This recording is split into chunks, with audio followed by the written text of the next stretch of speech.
ഒരിക്കൽ മരിക്കുകയും പിന്നെ ന്യായവിധിയും മനുഷ്യർക്ക് നിയമിച്ചിരിക്കയാൽ ക്രിസ്തുവും അങ്ങനെ തന്നെ അനേകരുടെ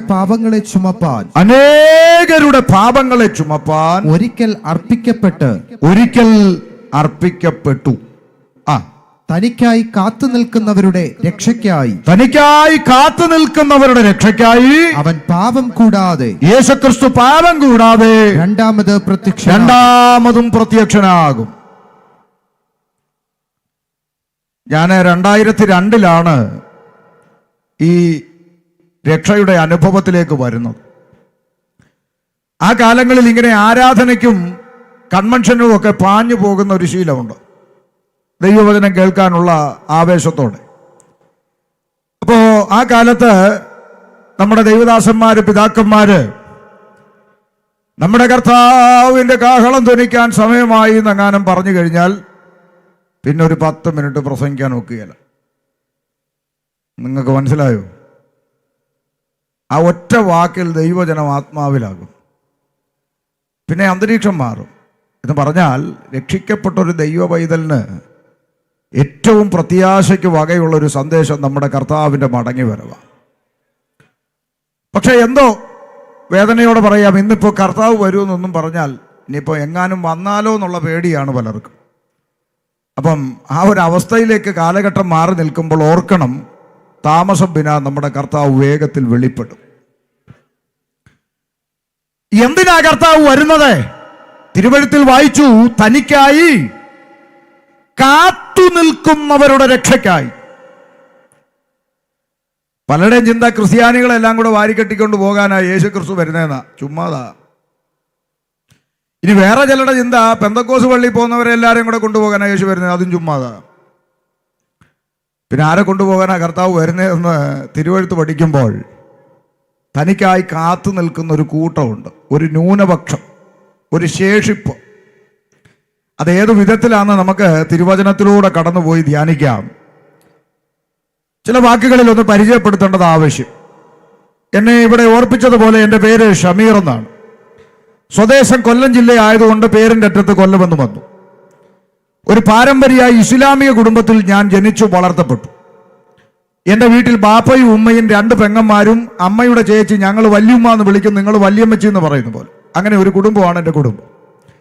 ചെറിയ പ്രായത്തിൽ തന്നെ തൊപ്പിയൊക്കെ ഇട്ട് മദ്രസയിൽ കടന്നുപോയ ബാല്യകാലമാണ് എൻ്റെ ബാല്യകാലം. മദ്രസ എന്ന് പറയുമ്പോൾ ഇസ്ലാമികൾ പാർക്കുന്ന ദേശത്തുള്ളവർക്കറിയാം, ചെറിയ പ്രായത്തിൽ ഉള്ള കുട്ടികൾ രാവിലെ 7, 7:30, 8 മണി സമയമാകുമ്പോൾ ഇങ്ങനെ തൊപ്പിയൊക്കെ ഇട്ട് പോകുന്ന ഒരു കാഴ്ചയുണ്ട്. അപ്പം ഞാനും എൻ്റെ പെങ്ങന്മാരും ഒക്കെ അങ്ങനെ മദ്രസയിൽ കടന്നുപോയി. എന്തിനാ മദ്രസയിൽ പോയത് എന്ന് ചോദിച്ചാൽ ഉത്തരം മതപഠനത്തിനായിട്ടാണ് പോയത്. എന്തിനാ പോയത്? മതപഠനം. ഇത് ചോദിക്കുന്നത് ഈ സുവിശേഷം പറയുന്നവർക്ക് ഉപകാരപ്പെടും, അതിനു വേണ്ടിയാണ് ഇത് പറയുന്നത്.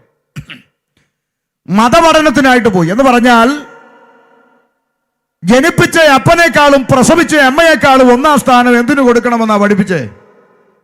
മതത്തിന് കൊടുക്കണമെന്ന് പഠിപ്പിച്ചു. ദീനിന് വേണ്ടി നിൽക്കണം, ദീനിയായി ജീവിക്കണം.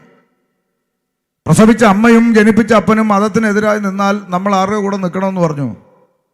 മതത്തിന് വേണ്ടി. അതിനാമണ്ടാത്ത പേടിയാണോ? അങ്ങനെ തന്നെ ഇപ്പോഴും പഠിപ്പിക്കുന്ന, അങ്ങനെ തന്നെ, പേടിക്കൊന്നും വേണ്ട. അപ്പം മതത്തിനു വേണ്ടി നിൽക്കണം, മതമാണ് എല്ലാം എന്ന് പഠിച്ചു വളർന്ന ബാല്യകാലം. അക്കാലത്ത് യേശുക്രിസ്തുവിനെ കുറിച്ചുള്ള എൻ്റെ അറിവ് യേശു ക്രിസ്ത്യാനികളുടെ ദൈവമാണ് എന്നാണ്. പ്രത്യേകം ഞങ്ങളുടെ നാട്ടിൽ കൊല്ലത്ത് കടപ്പാക്കടയ്ക്കടുത്ത് 2-ാം കൂറ്റിയാണ് ഞാൻ ജനിച്ചു വളർന്ന സ്ഥലം. കിളികല്ലൂർ വലിയ പള്ളി ജമാഅത്താണ് എൻ്റെ പഴയ ഇടവക. കോയിക്കൽ സ്കൂളിലാണ് ഞാൻ പഠിച്ചത്. ഇതൊക്കെ എന്തിനാ പറയുന്നതെന്ന് ചോദിച്ചാൽ, ഇന്നാൾ ഒരു സ്ഥലത്ത് കൺവെൻഷൻ കഴിഞ്ഞപ്പോൾ 1-2 മുസ്ലിംസ് വന്ന് പാസ്റ്ററോട് പറഞ്ഞു, നിങ്ങൾ ചുമ്മാ കൊണ്ടുവന്ന് പറയിക്കുന്നതല്ലേ, പുള്ളി മുസ്ലിം ഒന്നും ആയിരുന്നില്ല എന്ന് പറഞ്ഞു. അതുകൊണ്ടാണ് ഇതൊക്കെ അങ്ങ് വ്യക്തമാക്കി പറയുന്നത്. ചുമ്മാ കൊണ്ടുവന്ന് പറയിക്കേണ്ട കാര്യമൊന്നും യഥാർത്ഥത്തിൽ കർത്താവിനെ സേവിക്കുന്ന ദൈവ കുഞ്ഞുങ്ങൾക്കില്ല. പിന്നെ ഇപ്പം ജോലി ചെയ്യാൻ മടിയുള്ള കുറച്ച് പിള്ളേർ ബൈബിള് കച്ചവടമായിട്ട് ഇറങ്ങിയിട്ടുണ്ട്. അവർ ചിലപ്പം കാശൊക്കെ കൊടുത്ത് ആരെങ്കിലും മുടന്തനാന്നൊക്കെ പറഞ്ഞ് സ്റ്റേജിൽ കയറ്റും. അത്തരം കാറ്റഗറിയിൽ ഞങ്ങളെ പെടുത്തുകയും ചെയ്യരുത്. സ്തോത്രം. അപ്പൊ ചുരുക്കി പറഞ്ഞാൽ, അങ്ങനെ ഒരു ബാല്യകാലത്തിൽ യേശുക്രിസ്തു ക്രിസ്ത്യാനികളുടെ ദൈവമാണ് എന്ന ഒരു ചിന്തയിൽ വളർന്നു വന്നു. യൗവനകാലത്തിലെത്തിയപ്പോൾ ജീവിതത്തിൽ ദൈവം കടത്തിവിട്ട ചില അനുഭവങ്ങൾ നിമിത്തം 2002 ഈ വിശുദ്ധ വേദപുസ്തകം കരങ്ങളിൽ എടുക്കുവാൻ ദൈവം ഭാഗ്യം തന്നു. ആ അനുഭവത്തെയാണ് പെന്തക്കോസ്തുകാരുടെ ഭാഷയിൽ സാക്ഷ്യം എന്ന് പറയുന്നത്. അനുഭവം അല്ലാതെ ഒരുത്തനോട് വന്ന യേശു ദൈവമാണെന്നൊന്നും പറഞ്ഞാൽ വിശ്വസിക്കുന്ന ഒരു പശ്ചാത്തലമല്ലല്ലോ. നമസ്കാരവും നോമ്പും ഇസ്ലാമിക ചിട്ടകളും ഒക്കെ അനുസരിച്ച് വളരുന്ന പശ്ചാത്തലമാണ്. അപ്പൊ ജീവിതത്തിലൂടെ കടന്നുപോയ അനുഭവങ്ങൾ ചിലരങ്ങനെയാണ്. ഇച്ചിരി സമൃദ്ധിയിലൊക്കെ ഇരിക്കുമ്പോൾ ഈ സുവിശേഷം പറഞ്ഞാൽ ഒന്നും കാതയിലോട്ട് കയറത്തില്ല. കണ്ണും കരളും കിഡ്നി അടിച്ചുപോയി IC യൂണിറ്റിൽ കിടക്കുമ്പോൾ ഉപദേശിമാരെ തപ്പി നടക്കും പ്രാർത്ഥിക്കാൻ വേണ്ടി. ചിലരങ്ങനെയാണ്. എടാ, ആരോഗ്യത്തോടിരിക്കുമ്പം ദൈവം വിളിക്കുകയല്ലേ, ഇങ്ങ് പോന്നാ പോരെ, അല്ലെ? നഷ്ടപ്പെട്ടിട്ട് അറിയേണ്ട കാര്യമുണ്ടോ? അപ്പൊ ജീവിതത്തിൽ വന്ന ചില അനുഭവങ്ങൾ നിമിത്തം 2002 ഒരു ബൈബിൾ കരങ്ങളിലേക്ക് വന്നു. എന്താ ഈ സംഗതി എന്നൊന്ന് അറിയാൻ ഒരു താല്പര്യമുണ്ടായിട്ട് രഹസ്യമായിട്ട് ആരും കാണാതെ ബൈബിൾ വായിക്കാൻ തുടങ്ങി വീട്ടിനകത്ത്. ഒരു ദിവസം എൻ്റെ ഉമ്മ ജമീല ബീവി കണ്ടുപിടിച്ചപ്പോൾ ബൈബിൾ എടുത്ത് കട്ടിലിനടിയിലോട്ട് ഒറ്റ ഏറ് വെച്ചു കൊടുത്തു എൻ്റെ ഉമ്മ. എന്നിട്ട് ഒരു നിലവിളിയും കരച്ചിലും, എൻ്റെ റബ്ബേ, എന്തൊക്കെ ഇബ്ലീസിനെ വിളിച്ചോണ്ട് കയറ്റാനാണോ ഇവൻ ഈ പരിപാടിയെ കൊണ്ട് ഇറങ്ങിയിരിക്കുന്നത്, എൻ്റെ വടച്ചവനേ എന്നും പറഞ്ഞ് ആകപ്പാട് തള്ള ബഹളം തുടങ്ങി. എന്നാൽ ഇന്ന് രാത്രി സന്തോഷത്തോടെ പറയാം, അന്ന് ബൈബിൾ വലിച്ചെറിഞ്ഞ എൻ്റെ ഉമ്മ ജമീല ബീവി ഇന്നിപ്പോ എവിടെ പ്രാർത്ഥനയുണ്ടെന്ന് തപ്പി നടക്കുക. മനസ്സിലായോ? ചില കമ്പനിക്കാര് പരസ്യം പറയുന്ന ഒരു വാചകമുണ്ട്, ഞങ്ങൾക്ക് മറ്റു ബ്രാഞ്ചുകൾ ഇല്ല എന്ന് പറഞ്ഞ പോലെ ഈ പുസ്തകത്തിന് മാത്രമുള്ളൊരു പ്രത്യേകത പറയട്ടെ, ഇതിനെ എതിർക്കുന്നവനെല്ലാം ഇത് ചുമക്കും. ഇതിനെ എതിർക്കുന്നവനെല്ലാം ഇത് ചുമക്കും. ഈ പുസ്തകത്തിന് പ്രതികാര നടപടിയില്ല. ദൈവമക്കളെ, ഈ പുസ്തകത്തിലെ ദൈവത്തിന് പ്രതികാര നടപടി ഇല്ല. അപ്പുറത്തെ വീട്ടിലെ രമണി എനിക്ക് ഭയങ്കര ശല്യം ഉണ്ടാക്കുന്ന കർത്താവേ, രമണിയുടെ മണ്ടയ്ക്ക് ഒരു ഇടി വെട്ടിക്കണമെന്ന് നീ പ്രാർത്ഥിച്ചാൽ ചിലപ്പോൾ നിന്റെ മണ്ടയ്ക്ക് ഇടി വെട്ടും. ആർക്കും ദോഷം വരുന്ന പ്രാർത്ഥന കേൾക്കുന്ന ദൈവമല്ല എൻ്റെ ദൈവം. സ്തോത്രം. മനസ്സിലായോ? ഇത് പെന്തിക്കോസുകാരോടും കൂടാ പറഞ്ഞ്. ചില എതിർ പ്രാർത്ഥനയുടെ മണ്ഡലങ്ങൾ ഒരു വട്ട. അയ്യോടാ, എതിർ പ്രാർത്ഥന കേൾക്കുന്ന ദൈവം ഏത് പുസ്തകത്തിലാണ്? പ്രാർത്ഥിക്കുന്ന ദൈവ കുഞ്ഞുങ്ങൾക്കെതിരെ ആരെവിടെ ഉച്ചകുത്തിയെന്ന് എന്തൊക്കെ ചെയ്താലും പ്രാർത്ഥിക്കുന്ന ദൈവ കുഞ്ഞുങ്ങൾ കൃപയിൽ നിൽക്കുന്ന കാലത്തോളം ഒരു ചുക്കും സംഭവിക്കുകയില്ല. സ്തോത്രം. പിന്നെ സംഭവിക്കുന്നെങ്കിൽ ശരീരത്തിന്. കർത്താവ് തന്നെ പറഞ്ഞു, ആമേൻ, നിങ്ങൾ ശരീരത്തെ കൊല്ലുന്നവർ എന്ത് ചെയ്യണ്ട. എന്തിനാന്നേ പൗലോസ് പറയുന്നത്, കൂടാരമാകുന്ന ഈ ഭൗമഭവനം വല്ല വിധേനയും പൊളിയണം. ഇത് പൊളിഞ്ഞാലേ കൈപ്പണിയല്ലാത്ത ഭവനത്തിലോട്ട് കയറാൻ പറ്റത്തുള്ളൂ. അതുകൊണ്ട് എങ്ങനെയെങ്കിലും ഇതൊന്ന് പൊളിയണമെന്ന് പ്രാർത്ഥിച്ച ആദിമ നൂറ്റാണ്ടിലെ ഭക്തന്മാര് നമ്മളൊട്ട് പൊളിയാൻ സമ്മതിക്കത്തുമില്ല. സ്തോത്രം. അപ്പൊ അതുകൊണ്ട് ഈ പുസ്തകത്തിലെ ദൈവത്തിന്റെ പ്രത്യേകത, ഇതിന് പ്രതികാര നടപടിയില്ല. പക്ഷേ ഇതിനെ എതിർക്കുന്നവനെല്ലാം ഇത് ചുമന്ന് കർത്താവിനെ പ്രസംഗിക്കും. ചില മാസങ്ങൾക്ക് മുമ്പ് കോട്ടയത്തിനടുത്ത് കാനത്ത് ഒരു യോഗത്തിന് പോയി. യോഗം കഴിഞ്ഞ് ഭക്ഷണത്തിന് ഇരിക്കുമ്പോൾ ഉപദേശി വന്നിട്ട് പറഞ്ഞു, ഒരാൾ കാണാൻ വന്ന് നിൽപ്പുണ്ട്, വിളിക്കട്ടെ? വിളിക്കാൻ പറഞ്ഞു. എന്നോട് വന്നിട്ട് ചോദിച്ചു, എന്നെ അറിയാവോ? ഞാൻ പറഞ്ഞു, എനിക്ക് കണ്ടതായിട്ട് ഓർക്കുന്നില്ല. നമ്മൾ കണ്ടിട്ടില്ല. ശരി, പിന്നെ എങ്ങനാ? അപ്പം അദ്ദേഹം പറഞ്ഞു, കേട്ടിട്ടുണ്ടാകും. ഞാൻ ചോദിച്ചു, എങ്ങനെ? ഈ പെന്തിക്കോസുകാരൊക്കെ കുറേ കാലങ്ങളായി സാക്ഷ്യം പറഞ്ഞൊരു സംഭവമുണ്ട്, എന്താന്ന് ചോദിച്ചു. അപ്പോൾ പുള്ളി പറയുക, റാന്നി പട്ടണത്തിൽ സുവിശേഷം പറഞ്ഞുകൊണ്ട് വന്ന ഉപദേശിമാരുടെ കയ്യിൽ നിന്ന് ബൈബിളും ട്രാക്റ്റും എല്ലാം കൂടെ വലിച്ചു കീറി റാന്നി പാലത്തിലിട്ട് തീ കത്തിച്ചു. ഓർമ്മയുണ്ടോ സംഭവം? ഞാൻ പറഞ്ഞ അങ്ങനെ ആരാണ്ടൊക്കെ പറഞ്ഞ് ഞാൻ കേട്ടിട്ടുണ്ടെന്ന് പറഞ്ഞു. സത്യമാണ്, കേട്ടിട്ടുണ്ടെങ്കിൽ അത് കത്തിച്ചു. പിന്നീട് ആ പാലം അവിടെ പൊളിഞ്ഞു പോയത്, ഇന്ന് കാണുന്ന റാന്നി പാലം പിന്നീട് പണിയപ്പെട്ടതാന്നൊക്കെ. അത് തന്നെ. അപ്പൊ ചുരുക്കി പറഞ്ഞ അദ്ദേഹം പറയുക, അന്ന് ആ ബൈബിള് കത്തിച്ച ആള് ഞാനാണെന്ന്. അപ്പൊ ഞാൻ ഒന്നുകൂടെ പുള്ളി ഒന്ന് നോക്കി, ഇനി എന്നെ കത്തിക്കാൻ എങ്ങനെ വേണോ അടുത്തോട്ട് വന്നേന്ന്. അപ്പൊ ഞാൻ ചോദിച്ചു, ഇപ്പൊ എന്ത് ചെയ്യുന്നു? പുള്ളി പറയാ, ഇപ്പൊ ഇതും ചുമന്ന് പ്രസംഗിച്ചുകൊണ്ട് നടക്കുക. മനസ്സിലായോ? ഇതിനെ എതിർക്കുന്നവരെല്ലാം ഇത് ചുമക്കും ദൈവമക്കളെ. നിങ്ങൾക്ക് സംശയം ഉണ്ടെങ്കിൽ ഈ യോഗം തീരുമ്പോൾ ഇതിനകത്തിരിക്കുന്ന സഹോദരിമാരോട് നിങ്ങൾ സംസാരിക്കണം. ഏറ്റവും കുറഞ്ഞത് ഒരു 10 എണ്ണമെങ്കിലും പറയുന്ന ഡയലോഗ് എന്താണെന്ന് ഞാൻ പറയട്ടെ. ചത്താലും എന്നെ പെന്തിക്കോസിയാക്കാമെന്ന് നീ വിചാരിക്കണ്ടടി എന്ന് പറഞ്ഞ മുതലുകളാ ഈ ഇരുന്ന് കൈയടിക്കുന്നത്. മനസ്സിലായോ? ഇഷ്ടപ്പെട്ടൊന്നും വന്നതല്ല. ഈ പുസ്തകത്തിൻ്റെ പ്രത്യേകത അങ്ങനെയാണ്. ഇതിന് പ്രതികാര നടപടിയൊന്നുമില്ല, പക്ഷേ ഇതിലെ സത്യം മനുഷ്യനെ സ്വതന്ത്രനാക്കും. അങ്ങനെ അന്ന് ബൈബിൾ വലിച്ചെറിഞ്ഞ് ഉമ്മ ബഹളമുണ്ടാക്കി. ഞാൻ കുഴപ്പമില്ല, വായിക്കുന്നില്ലെന്നൊക്കെ പറഞ്ഞ് സമാധാനപ്പെടുത്തി അങ്ങനെ മുന്നോട്ട് പോയി. അങ്ങനെ മുന്നോട്ട് പോയിട്ട് ഇതിൻ്റെ അകത്തുള്ള കാര്യങ്ങൾ എന്താണെന്ന് അറിയുവാനുള്ള ആശ അകത്ത് കിടക്കുന്നത് കൊണ്ട് പലപ്പോഴും രാത്രിയിലൊക്കെ എഴുന്നേറ്റിരുന്ന് പമ്മിപ്പതുങ്ങി വായിക്കാൻ തുടങ്ങി. അപ്പോൾ എൻ്റെ തലച്ചോറിൻ്റെ അകത്തൊരു ചിന്ത വന്നു. ഇതിനകത്ത് പറയുന്ന കഥാപാത്രങ്ങളെയൊക്കെ ഞാൻ എവിടെയോ കേട്ടിട്ടുള്ള പോലെ.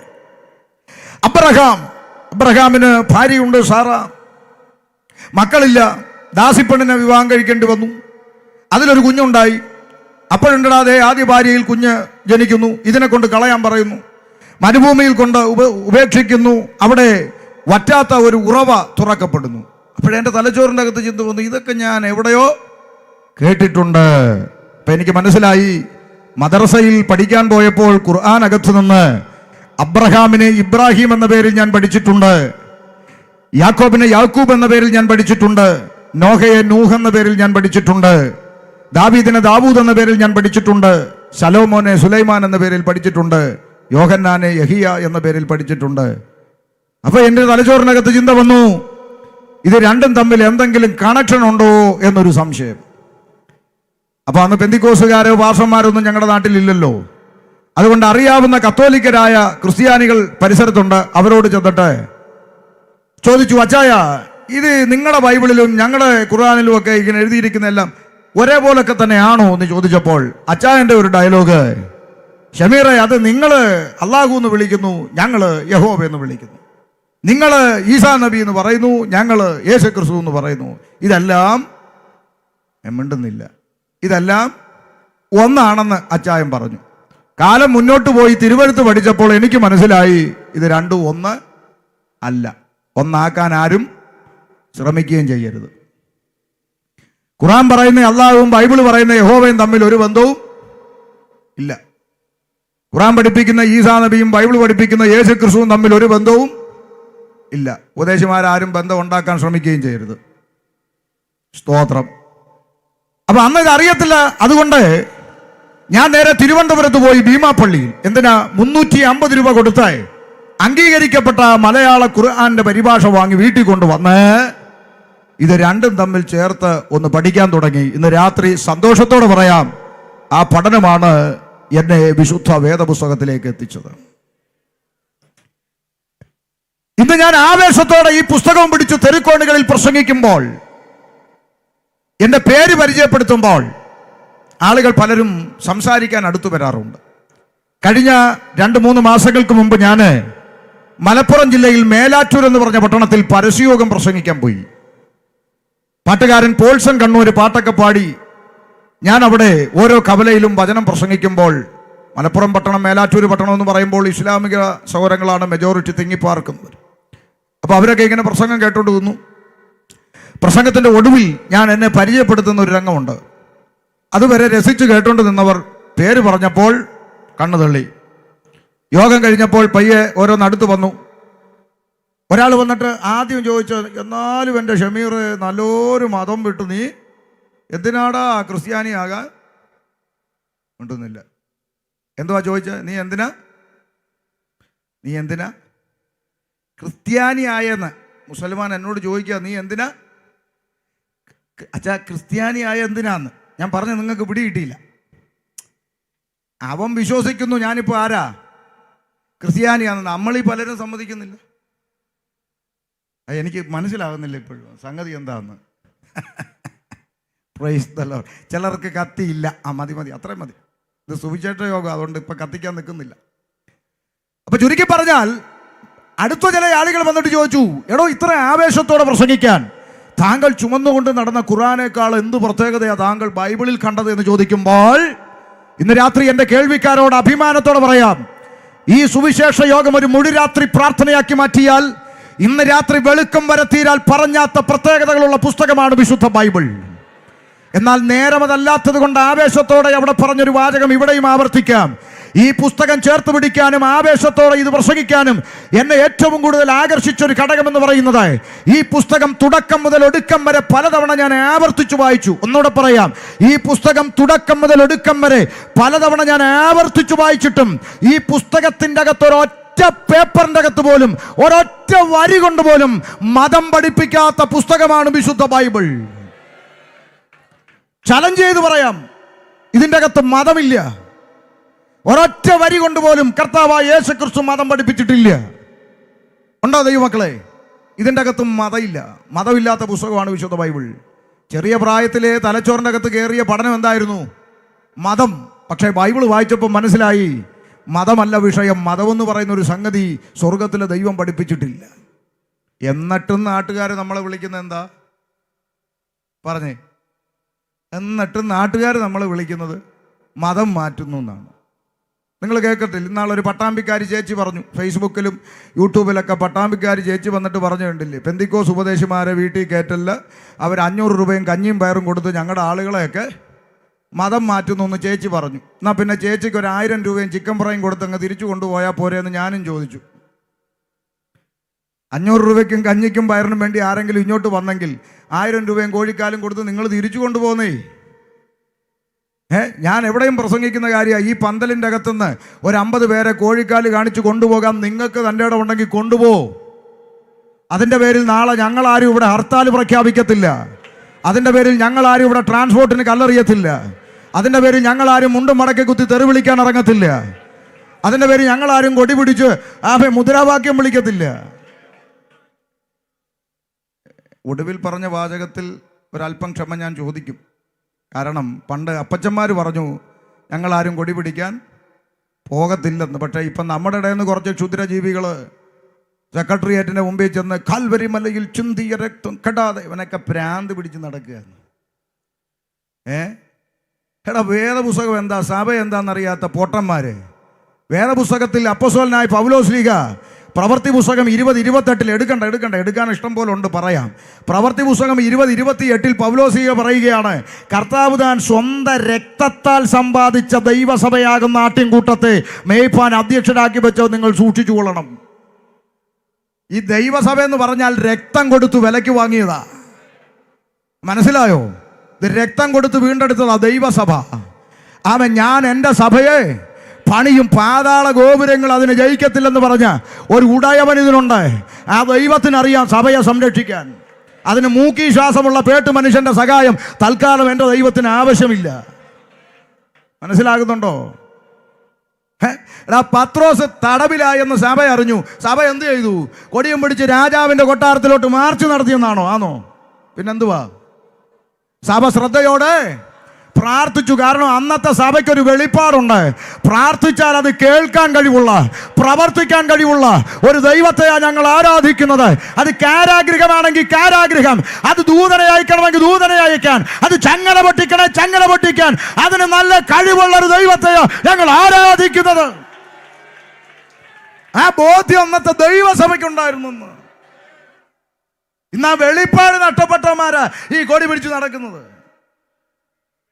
കൃപയുള്ള ദൈവദാസന്മാരൊന്നും ഇതിന് കൂട്ടു നിൽക്കരുത്. സ്തോത്രം. ദൈവം ഇന്നലെയും ഇന്നും എന്നേക്കും. നമ്മുടെ ദൈവം എന്നും അനന്യനാ. അന്ന് പ്രവർത്തിച്ച പോലെ ഇന്നും പ്രവർത്തിക്കാൻ കഴിവുള്ളവൻ. പിന്നെ ചിലയിടത്ത് ദൈവം മൗനം പാലിക്കുന്നെങ്കിൽ നിങ്ങൾ ചിന്തിക്കണം. ഇതിനൊക്കെ ചില ആളുകൾ പറയും നമ്മുടെ ദൈവദാസന്മാർ നോർത്ത് ഇന്ത്യയിൽ ജയിലിൽ അകപ്പെടുന്നു, അതുകൊണ്ട് നാളെ നമ്മളിവിടെ ഇറങ്ങി മുദ്രാവാക്യം വിളിക്കണോ? എടോ, ജയിലിൻ്റെ അകത്താടോ പാപികൾ കൂടുതലും കിടക്കുന്നത്. അതിൻ്റെ അകത്തുനിന്ന് 10 എണ്ണത്തെ വിടുവിക്കാൻ ദൈവത്തിന് പ്രസാദമുണ്ടെങ്കിൽ, ദൈവത്തിന് പ്രസാദമുള്ള അഭിഷിക്തന്മാരെ ദൈവം അവിടെ അയക്കും. അത് അവരുടെ മേൽ പകരപ്പെട്ട ദൈവിക കൃപയാ, അത് അവരുടെ മേൽ പകരപ്പെട്ട ശുശ്രൂഷയാ. അങ്ങനെ പകുതി വഴിക്ക് കല്ലേറ് കൊണ്ട് മരിച്ചുപോയ സ്തേഫാനോസ് തന്നെ കർത്താവിൻ്റെ ശിഷ്യനല്ലയോ? എടാ, ഞാനൊക്കെ കർത്താവിന് വേണ്ടി 1 അല്ല 9 വട്ടം ചാകാൻ മെനക്കെട്ടിറങ്ങിയേക്കുക. പിന്നല്ലാതെ കർത്താവിനെ പ്രസംഗിച്ച് അളിഞ്ഞ കൊറോണ വന്ന് ചാകുന്നതിനേക്കാളും നല്ലതല്ലേ കർത്താവിനെ പ്രസംഗിച്ച് റോഡേ കിടന്ന് ചാകുന്നത്? സ്തോത്രം. നമ്മൾ ദൈവസഭ എന്താണെന്ന് പഠിക്കണം. വിഷയം മാറുന്നില്ല, ഉപവാസ പ്രാർത്ഥനയ്ക്ക് ബാക്കി പറയാം. സഹിക്കാൻ മനസ്സുണ്ടെങ്കിലേ വിളിക്കാവൂ. തിരിച്ചു വരാം വിഷയത്തിലോട്ട്. അപ്പൊ അതുകൊണ്ട് ഇതിൻ്റെ അകത്ത് മതമില്ല. പിന്നെ എന്താ ഈ ബൈബിൾ പഠിപ്പിക്കുന്നത്? സൃഷ്ടാവായ ദൈവവും സൃഷ്ടിയായ മനുഷ്യരും തമ്മിലുള്ള ബന്ധത്തെയാണ് ഈ പുസ്തകം ലോകത്തോട് സംസാരിച്ചു കൊണ്ടേയിരിക്കുന്നത്. ഇതിൻ്റെ അകത്ത് മതമില്ല. അതുകൊണ്ട് 2002 ഈ പുസ്തകം വായിക്കാൻ തുടങ്ങി. ഇന്ന് രാത്രി എൻ്റെ കേൾവിക്കാരോട് പറയാം, വായിക്കും തോറും ഈ പുസ്തകം നെഞ്ചോട് ചേർത്ത് പിടിക്കാൻ ഷമീർ അബ്ദുൽ സലാമിന് അഭിമാനമുണ്ടായി. ഞാൻ വിശ്വാസ ജീവിതത്തിലേക്ക് ഇറങ്ങി ഏറ്റവും കൂടുതൽ എതിർത്ത എൻ്റെ ഉമ്മ യേശുക്രിസ്തുവിനെ കർത്താവിൻ്റെ രക്ഷിതാവുമായി സ്വീകരിച്ചു. എൻ്റെ 2 പെങ്ങന്മാര് കർത്താവിനെ രക്ഷിതാവായി സ്വീകരിച്ചു. എൻ്റെ വല്യുമ്മ വളരെ എതിർപ്പ് തുടർന്നു. വെളുപ്പാങ്കാലത്ത് രാവിലെ 4-4:30 മണിക്ക് ബാങ്ക് കൊടുക്കുമ്പോൾ എഴുന്നേറ്റിരിക്കുന്ന വല്യുമ്മ ഇപ്പുറത്ത് ഞങ്ങൾ രാവിലെ പ്രാർത്ഥിക്കുമ്പോൾ അപ്പുറത്ത് ഖുർആൻ വായിച്ചുകൊണ്ട് മല്ലയുദ്ധം തുടർന്നു. ദൂത് പറയാൻ വല്ലവരെയും വിളിച്ചെങ്കിൽ പറഞ്ഞേനെ, വല്യുമ്മയെ ഓൾഡ് ഏജ് ഹോമിൽ കൊണ്ടിടാൻ പറഞ്ഞേനെ. അതുകൊണ്ട് ആരെയും വിളിച്ചില്ല ദൂത് പറയാൻ.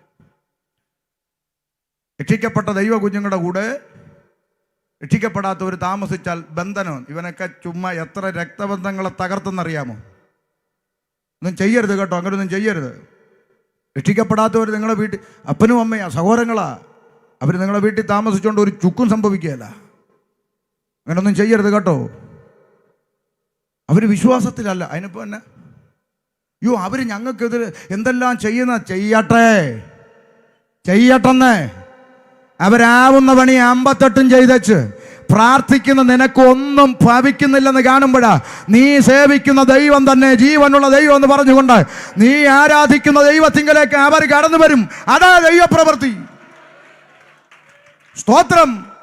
അല്ലാതെ വിശ്വാസി അല്ലാത്ത കാരണം പറഞ്ഞ് നീ നിൻ്റെ അപ്പനെയും അമ്മയും വൃദ്ധമന്ദിരത്തിൽ കൊണ്ടാക്കിയാൽ അതുവഴി പരസ്യോഗം പറഞ്ഞുകൊണ്ട് ചെല്ലുന്ന ഷമീർ കൊല്ലം വൃദ്ധമന്ദിരത്തിൻ്റെ വാതൊക്കെ നിൽക്കുന്ന അപ്പച്ചനെ അമ്മച്ചയും കണ്ടിട്ട് പറയും, അപ്പച്ച അമ്മച്ചി കർത്താവിനെ വിശ്വസിക്കണം, രക്ഷിക്കപ്പെടണം, ശാനപ്പെടണം കേട്ടോ എന്ന് പറഞ്ഞാൽ അപ്പച്ചനും അമ്മച്ചിയും കൂടെ വടിയെടുത്ത് ഓർഡർ അവിടുന്ന് കുടുംബത്തിൽ നിന്ന് ഒരുത്തം കൊട്ടാൻ പോയതിൻ്റെയാ ഞങ്ങൾ ഇവിടെ വന്ന്.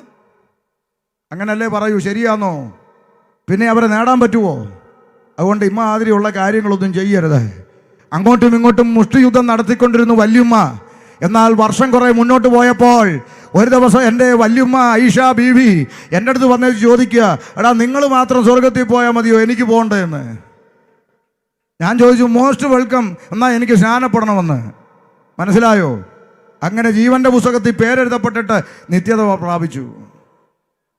സ്തോത്രം. പ്രത്യാശയ്ക്ക് ഭംഗം വരത്തില്ല, പ്രാർത്ഥിച്ചാൽ മതി, ദൈവം കൊണ്ടുവരും. അപ്പോൾ ചുരുക്കി പറഞ്ഞാൽ അങ്ങനെ 2002 മുതൽ ഞാൻ ബൈബിൾ വായിക്കുക, വിശ്വാസ ജീവിതത്തിലേക്ക് കടന്നു വന്നു. ഒരു ഭാഗം കൂടെ പറഞ്ഞ് ചിന്തയിലേക്ക് കയറാം. ഒരു ഫംഗ്ഷന് വെച്ച് കണ്ടപ്പോൾ ബാപ്പായുടെ ആൾക്കാർ എൻ്റെ അടുക്കൽ പൊതിഞ്ഞു വന്നിട്ട് പറഞ്ഞു, എടാ നിന്നെ ആരാണ്ട് ചതിച്ചു വഞ്ചിച്ച് ചുറ്റിച്ച് നിന്നെ പറ്റിച്ച് ഇതിനകത്ത് കൊണ്ട് ഇട്ടതാ, അങ്ങനെ മുസ്ലിമീന്നൊന്നും ആരും പോകത്തില്ല, നിനക്കെന്തോ അബദ്ധം പറ്റിയതാണ്. വിശേഷം കഴിഞ്ഞ് വീട്ടിലെത്തിയപ്പോഴത്തേക്ക് എൻ്റെ തലച്ചോറിൻ്റെ അകത്ത് ഇത് കിടന്ന് കറങ്ങാൻ തുടങ്ങി. കാര്യം അന്ന് പഠിച്ചു വരുന്നതല്ലേ ഉള്ളൂ, ഇങ്ങോട്ട് വന്നതല്ലേ ഉള്ളൂ. അപ്പോൾ തലച്ചോറിൻ്റെ അകത്തൊരു ചിന്ത, അബദ്ധം പറ്റിയതെങ്ങാനും ആണോന്നൊന്ന് അറിയാൻ. അപ്പോൾ പരിചയമുള്ള ഉപദേശിയോട് ചോദിച്ചു, ഉപദേശി എന്നെപ്പോലെ വിശ്വാസത്തിൽ വന്ന വേറെ ആരെങ്കിലും കേരളത്തിൽ ഉണ്ടോ എന്ന് ചോദിച്ചു, ഒരു സമാധാനത്തിന്. അപ്പോൾ പുള്ളിക്കാരൻ പറഞ്ഞു, പാസ്റ്റർ നസീർ ആലപ്പുഴയിലുണ്ടെന്നു, ഇന്ന് നിത്യതയിൽ വിശ്രമിക്കുന്നു. ഞാൻ പറഞ്ഞു, എനിക്ക് നമ്പർ വേണം. നമ്പർ മേടിച്ചു. ഞാൻ നേരെ നസീർ പാസ്റ്ററെ കാണാൻ ആലപ്പുഴയിൽ വന്നു. ആലപ്പുഴ കണ്ടപ്പോൾ നസീർ പാസ്റ്റർ ചോദിച്ചു, ഞാൻ ചോദിച്ചു, നസീർ പാസ്റ്റർ എന്നാ വിശ്വാസത്തിൽ വന്നേ? എന്നോട് ചോദിച്ചു, നീ എന്നാ വന്നേ? ഞാൻ പറഞ്ഞു, ഞാൻ ഇപ്പോൾ 2002 ഞാൻ 94 ഇറങ്ങിയെന്നു. മനസ്സിലായോ? നസീർ പാസ്റ്ററും ഭാര്യ റഷീദയും ആലപ്പുഴ ജനിച്ച, ആലപ്പുഴ വളർന്ന, ആലപ്പുഴയിൽ ഇൻകിലാബ് വിളിച്ച് നടന്ന നസീർ പാസ്റ്ററും കുടുംബവും അവിടെ കർത്താവിനെ സേവിക്കുന്നു. അപ്പോൾ എനിക്ക് ഇച്ചിരി സന്തോഷമായി. മലയാളി അങ്ങനെയാണല്ലോ, നമ്മുടെ വീട്ടിൽ കറണ്ട് പോകുമ്പോൾ അപ്പുറത്തും കൂടെ പോയെന്നറിയുമ്പോൾ ഒരു സമാധാനം. അപ്പോൾ ഒരുത്തനും കൂടെ ഉണ്ടെന്ന് കേട്ടപ്പോൾ ഒരു സമാധാനം. അപ്പോൾ ഞാൻ ചോദിച്ചു, നസീർ പാസ്റ്ററെ നമ്മളെപ്പോലെ വേറെ ആരെങ്കിലും ഉണ്ടോ? പുള്ളി പറഞ്ഞു, പിന്നെ പാസ്റ്റർ സിയാദ് മുഹമ്മദ് കോട്ടയത്തുണ്ടെന്ന്. നേരെ വിട്ടു വണ്ടി കോട്ടയത്ത്. സിയാദ് മുഹമ്മദിനെ കണ്ടു. സിയാദിനോട് ചോദിച്ചു, പാസ്റ്റർ വേറെ ആരെങ്കിലും നമ്മളെപ്പോലെ? പാസ്റ്റർ ഷാജഹാൻ മലപ്പുറത്തുണ്ടെന്ന്. വിട്ടു മലപ്പുറത്ത് ചുങ്കത്തറയിൽ ഷാജഹാനും ഷീജ ബീവിയും കർത്താവിൻ്റെ വേല ചെയ്യുന്നു. ഷാജഹാനെ കണ്ടപ്പോൾ ചോദിച്ചു, വേറെ ആരെങ്കിലും ഉണ്ടോ? പാസ്റ്റർ ഇസ്മായിൽ അട്ടപ്പാടിയിലുണ്ടെന്ന്, മുരളീധരൻ്റെ അടുക്കെ. നേരെ വിട്ടു അട്ടപ്പാടി ചെന്ന് ഇസ്മായിലിനെ കണ്ടു. ഇപ്പൊ പുള്ളി അളിയനാ, പെങ്ങളെ കെട്ടി. സ്തോത്രം. ഇസ്മായേൽ പറഞ്ഞു പാസ്റ്റർ റഫീഖ് വയനാടുണ്ടെന്ന്. റഫീഖിനെ കണ്ടപ്പോൾ പറഞ്ഞു പാസ്റ്റർ മുനീർ കാസർഗോഡ് നിന്നുണ്ടെന്ന്. മുനീറിനെ കണ്ടപ്പോൾ പറഞ്ഞു പാസ്റ്റർ അബ്ദുൽ വഹാബ് കണ്ണൂരുണ്ടെന്ന്. അബ്ദുൽ വഹാബിനെ കണ്ടപ്പോൾ പറഞ്ഞു എൻ്റെ അനിയൻ അബ്ദുൽ സമദ് തിരുവനന്തപുരത്ത് നാലാഞ്ചിറയിലുണ്ടെന്ന്. ഞാൻ ഇനി പറയാൻ പോയാൽ നേരം പോവും. ഈ കൊച്ചു കേരളത്തിനകത്ത് നിന്ന് ആയിരക്കണക്കിന് ആളുകളാ ഇന്ന് ജീവനുള്ള ദൈവത്തിൻ്റെ പിറകെ ഇറങ്ങി തിരിച്ചിരിക്കുന്നത്. പറഞ്ഞതിൻ്റെ സാരം ഇത് കുഞ്ഞുകളിയല്ല മാമേ, ഇതിൻ്റെ അകത്ത് ഗൗരവമായ വിഷയമുണ്ട്. കൊട്ടിപ്പാടി കലപിലവില എന്ന് പറഞ്ഞുകൊണ്ട് നടക്കുന്ന ഈ കൂട്ടം ഏതാണ്ട് അന്യഗ്രഹത്തിൽ നിന്ന് വന്ന ജീവികളെ പോലെ സമൂഹം കാണുമ്പോൾ ഓർക്കണം, ഇതിൻ്റെ അകത്ത് ഗൗരവമായ വിഷയങ്ങളുണ്ട്. സ്തോത്രം.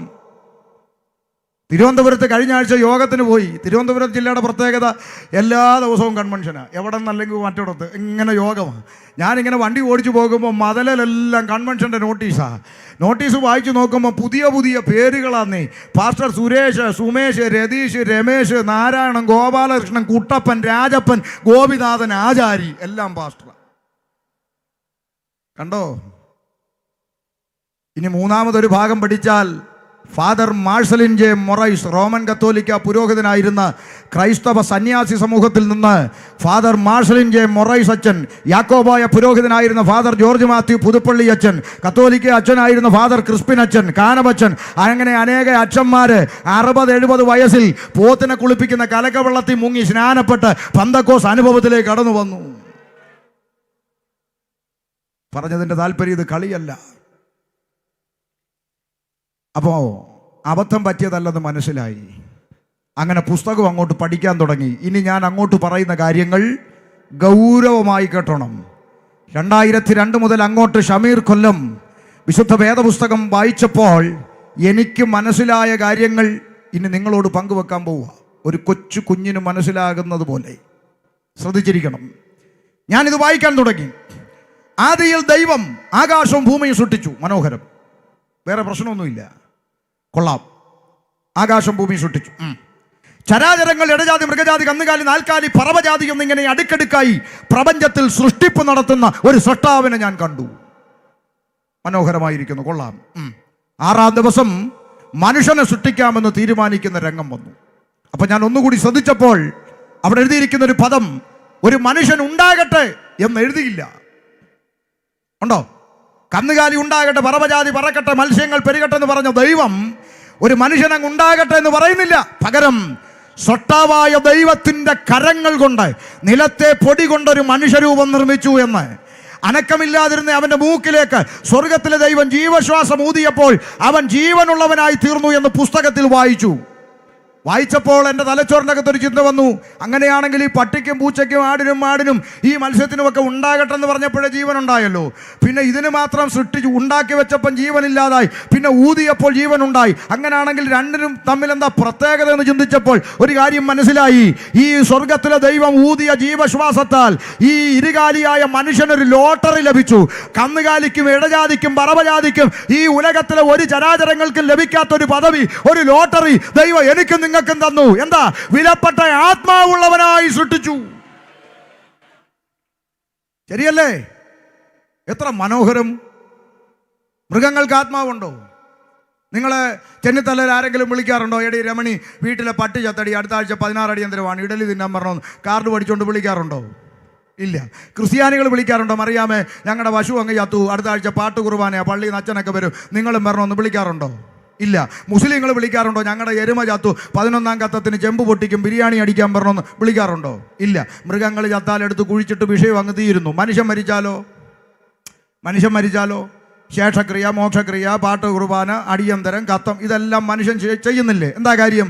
ജീവിച്ചിരിക്കുന്നവൻ്റെ തലയ്ക്ക് ബോധമുണ്ട്, മരിച്ചുപോയവനൊരു ആത്മാവുണ്ടെന്നും അതിന് മോക്ഷം ലഭിക്കണമെന്നും ജീവിച്ചിരിക്കുന്നവന് ബോധമുള്ളതുകൊണ്ട് അവൻ ഇതെല്ലാം ചെയ്തു കൂട്ടുന്നത്.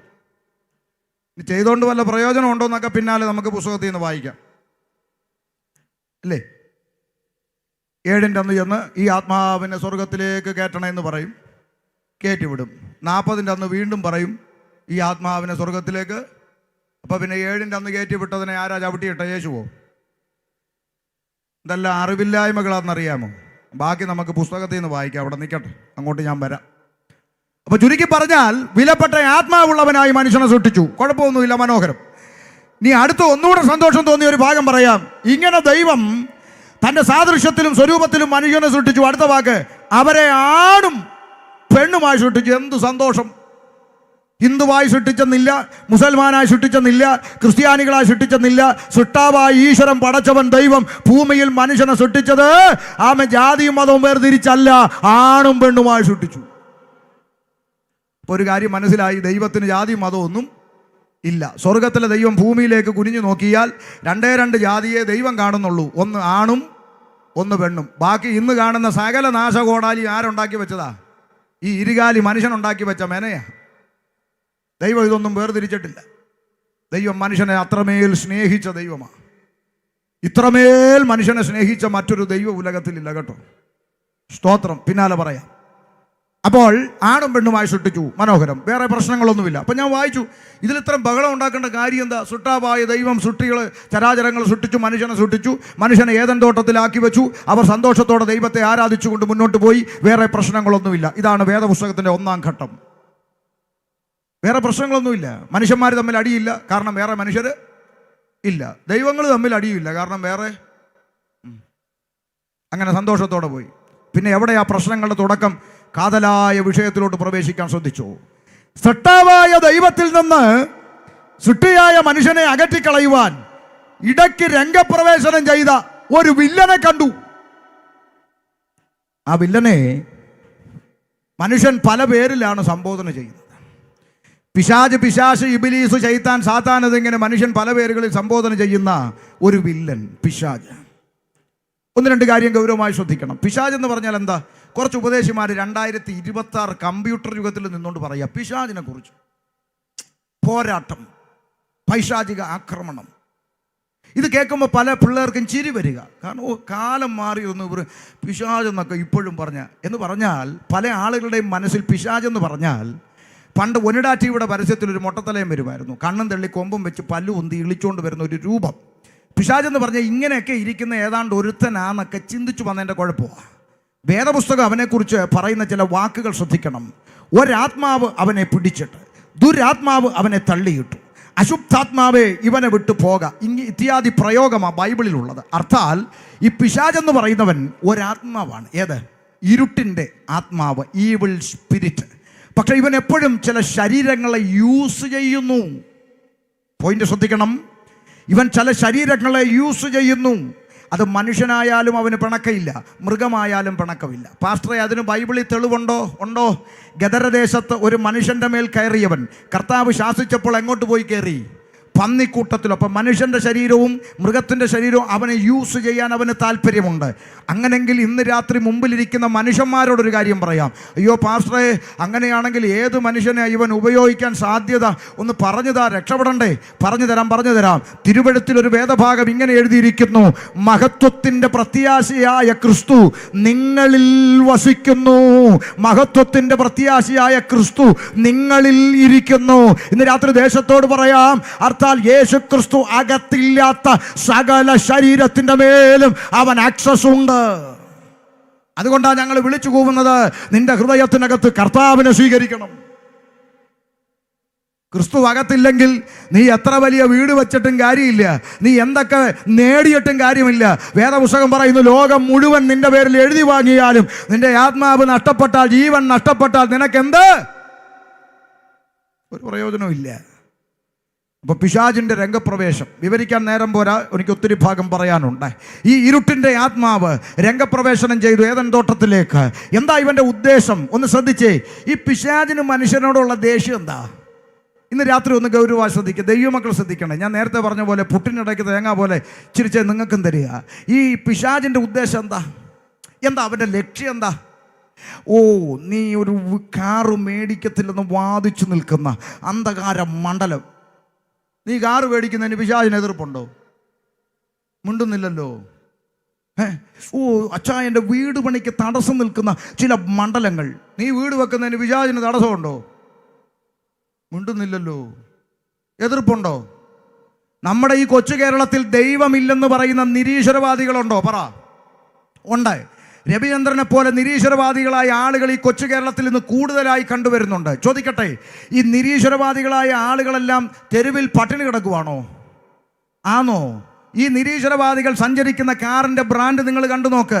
BMW, ഓഡി, ജാഗ്വാർ, ബെൻസ് തുടങ്ങിയ വലിയ ബ്രാൻഡ് കാറുകളിലും വലിയ മുന്തിയ ഫ്ലാറ്റുകളിലും താമസിക്കുന്ന ദൈവമില്ലൊരു കുന്തോ ഇല്ലെന്ന് പറയുന്ന നിരീശ്വരവാദികൾ ഇവിടെ വലിയ ബ്രാൻഡഡ് കാറിൻ്റെ അകത്ത് തേരാപ്പാര സഞ്ചരിക്കുമ്പോഴാണ് ഒരു പാട്ട മാരുതിക്കാറും വെപ്പിച്ചുകൊണ്ട് നീ ചർച്ചയിരുന്ന് വിറയ്ക്കുക, കൃപയാലൊരു മാരുതിക്കാർ.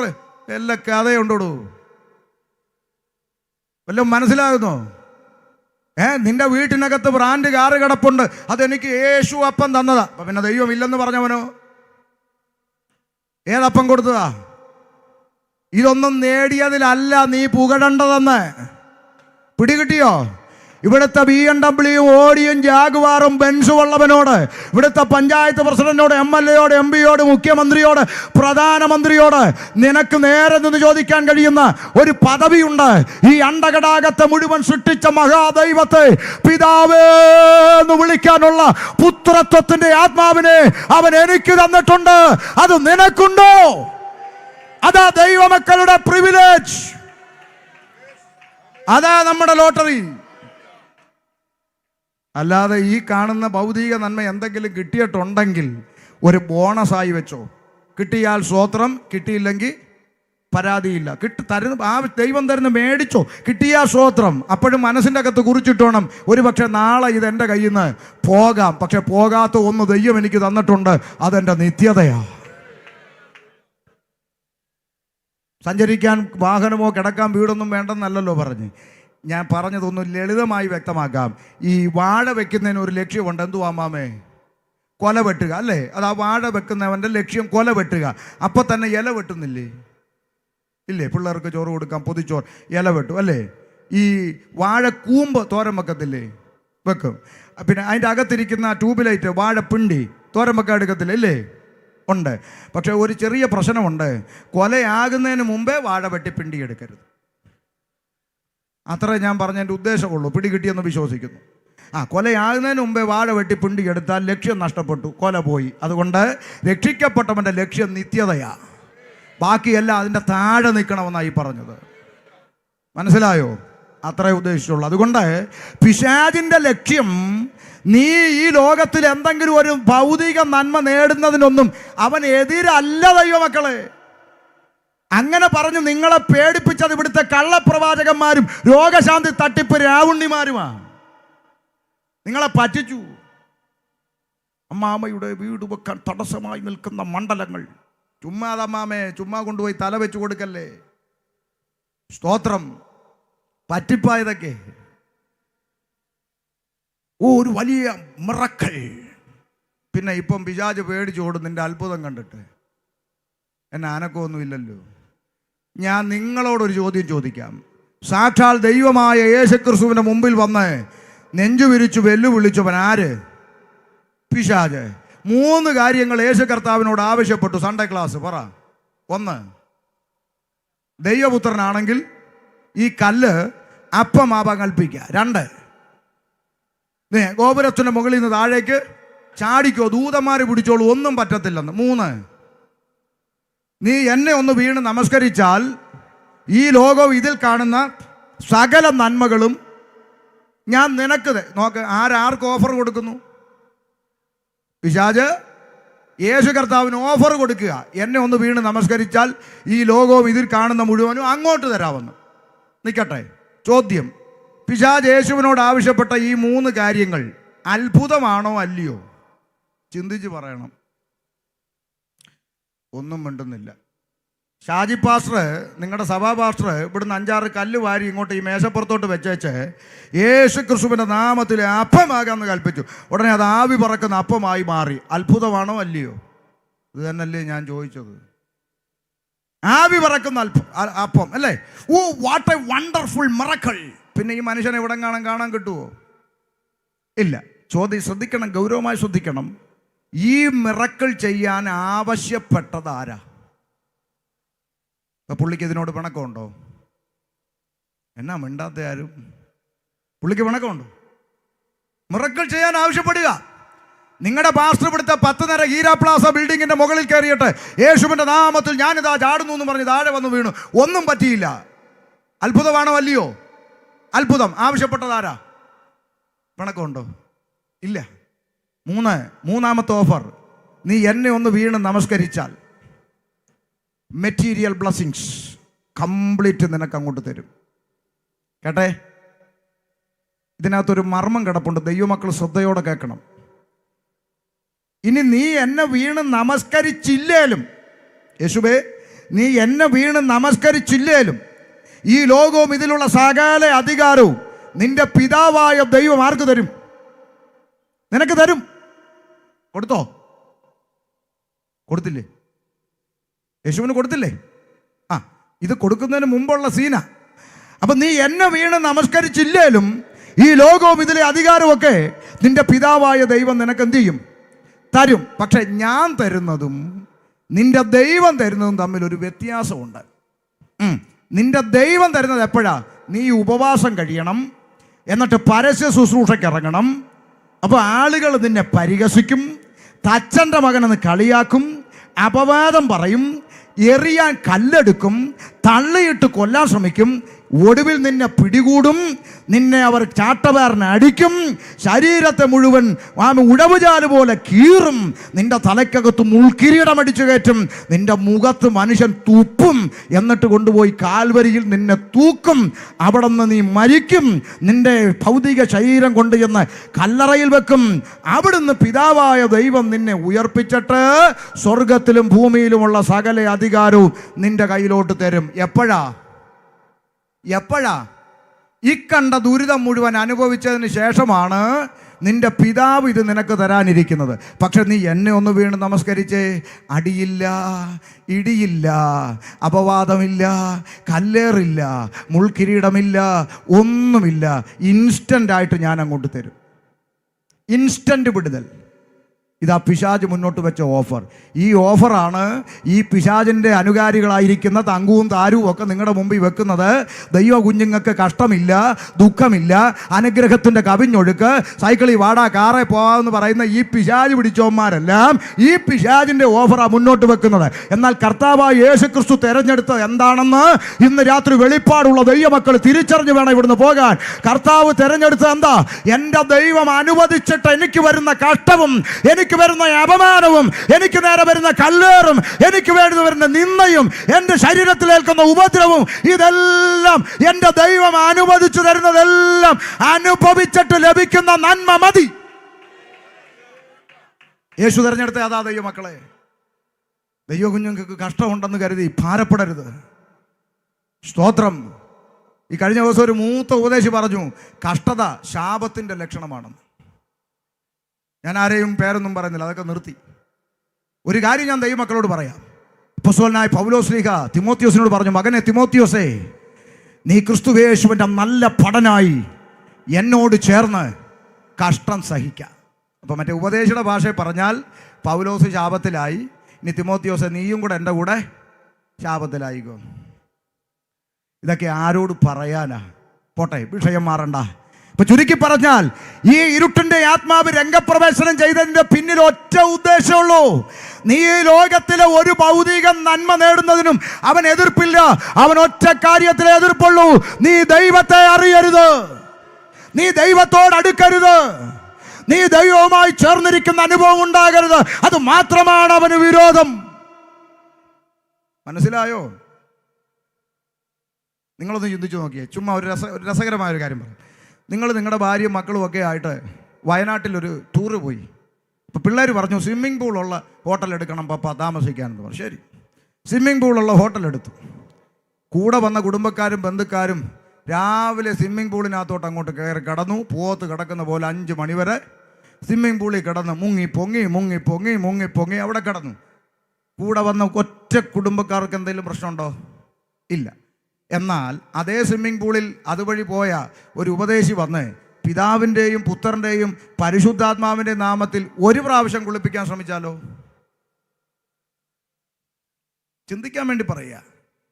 10 മണി തൊട്ട് 5 മണി വരെ പോത്ത് പോലെ കിടന്ന് മുങ്ങി ഇരുന്നപ്പോൾ ഇല്ലാത്ത പ്രശ്നം ഒരൊറ്റ നിമിഷത്തെ കുളിയിൽ വരുന്നെങ്കിൽ അതിൻ്റെ അകത്ത് എന്തോ ഒരു പ്രത്യേകത ഉണ്ട്.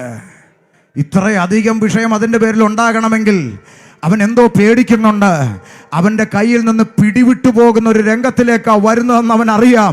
അതുകൊണ്ട് കഴിഞ്ഞ കാലങ്ങളിൽ, പിതാക്കന്മാരുടെ കാലങ്ങളിൽ ആമേ സഹോദരിമാരോട് പറഞ്ഞു, നീ മുങ്ങിപ്പൊങ്ങിയ ചിതിനകത്ത് വന്നാൽ നിന്നെ ഉത്തരത്തിൽ കെട്ടിത്തൂക്കോടി എന്ന് പറഞ്ഞപ്പോൾ ആമേ കൃപയുള്ള മാതാക്കൾ പറഞ്ഞു, നിങ്ങൾ എന്നെ കൊന്നാലും കെട്ടിത്തൂക്കിയാലും എനിക്കെൻ്റെ അപ്പച്ചൻ്റെ അടുക്ക പോകണമെന്ന് പറഞ്ഞുകൊണ്ട് ഈ ദൈവകൽപ്പന അനുസരിക്കാൻ അവർ മുന്നിട്ടിറങ്ങി. ഒരു ചുക്കും സംഭവിച്ചില്ല. അവൻ ഭയപ്പെടുന്നത് ഒന്നിനേ ഉള്ളൂ, നീ ദൈവത്തിൻ്റെ അടുക്കലേക്ക് പോകരുത്. ബാക്കി എന്തും നീ നേടിക്കോ. നീ വീട് വെച്ചോ, അവൻ എതിർപ്പില്ല. നീ കാറ് വെച്ചോ, അവന് എതിർപ്പില്ല. നീ പണം ഉണ്ടാക്കിക്കോ, എതിർപ്പില്ല. പണം ഉണ്ടാക്കാനുള്ള വഴി കഞ്ചാവോ MDMA നിന്റെ മുമ്പിൽ കൊണ്ടവൻ ഇട്ട് തരും, പ്രശ്നമില്ല. പക്ഷെ ഒറ്റ കാര്യം, നീ ദൈവത്തിന് വേണ്ടി ജീവിക്കരുത്. നീ ദൈവവൈതലായി ജീവിക്കരുത്. നീ നരകത്തിൻ്റെ പടുകുഴി പതിക്കണമെന്ന അവൻ്റെ ആശ. സൃഷ്ടാവായ ദൈവത്തിൽ നിന്ന് സൃഷ്ടിയായ മനുഷ്യനെ അകറ്റിക്കളയുവാൻ രംഗപ്രവേശനം ചെയ്ത ഇരുട്ടിൻ്റെ ആത്മാവിൻ്റെ വലയത്തിൻ്റെ അകത്ത് പെട്ടുപോയ ആദം ഹവ്വ ദമ്പതികൾ സൃഷ്ടാവിൽ നിന്ന് അകന്നുപോയി. അവർ പാപത്തിൽ വീണുപോയി. ഇതാ രണ്ടാം ഘട്ടം. സ്തോത്രം. എനിക്ക് അവിടെ ഒന്ന് രണ്ട് ചിന്തകളൊക്കെ പറയണമെന്ന് മനസ്സിൽ വലിയ താല്പര്യമുണ്ട്. ഞാനൊന്ന് ഓടിച്ചൊരു വാക്ക് പറയാം. ദൈവദാസന്മാർ ഇവിടെ ഒത്തിരി ഉണ്ട്, കേൾക്കാൻ പറയുക. ദൈവം സൃഷ്ടിച്ച സകല കാട്ടുജന്തുക്കളിലും പാമ്പ്. അങ്ങനാണെങ്കിൽ ഒരു ചോദ്യം ചോദിക്കുക വേദനയോടെ, പാമ്പ് ഏത് ജന്തു? ഞാൻ പറഞ്ഞ വാക്ക് നിങ്ങൾ ശ്രദ്ധിച്ചിട്ട് ഉത്തരം പറയണേ. ദൈവം സൃഷ്ടിച്ച സകല കാട്ടുജന്തുക്കളിലും പാമ്പ്. കൗശലക്കാരൻ. പാമ്പ് ഏത് ജന്തു? കിട്ടിയില്ല ഉത്തരം. കാട്ടുജന്തു.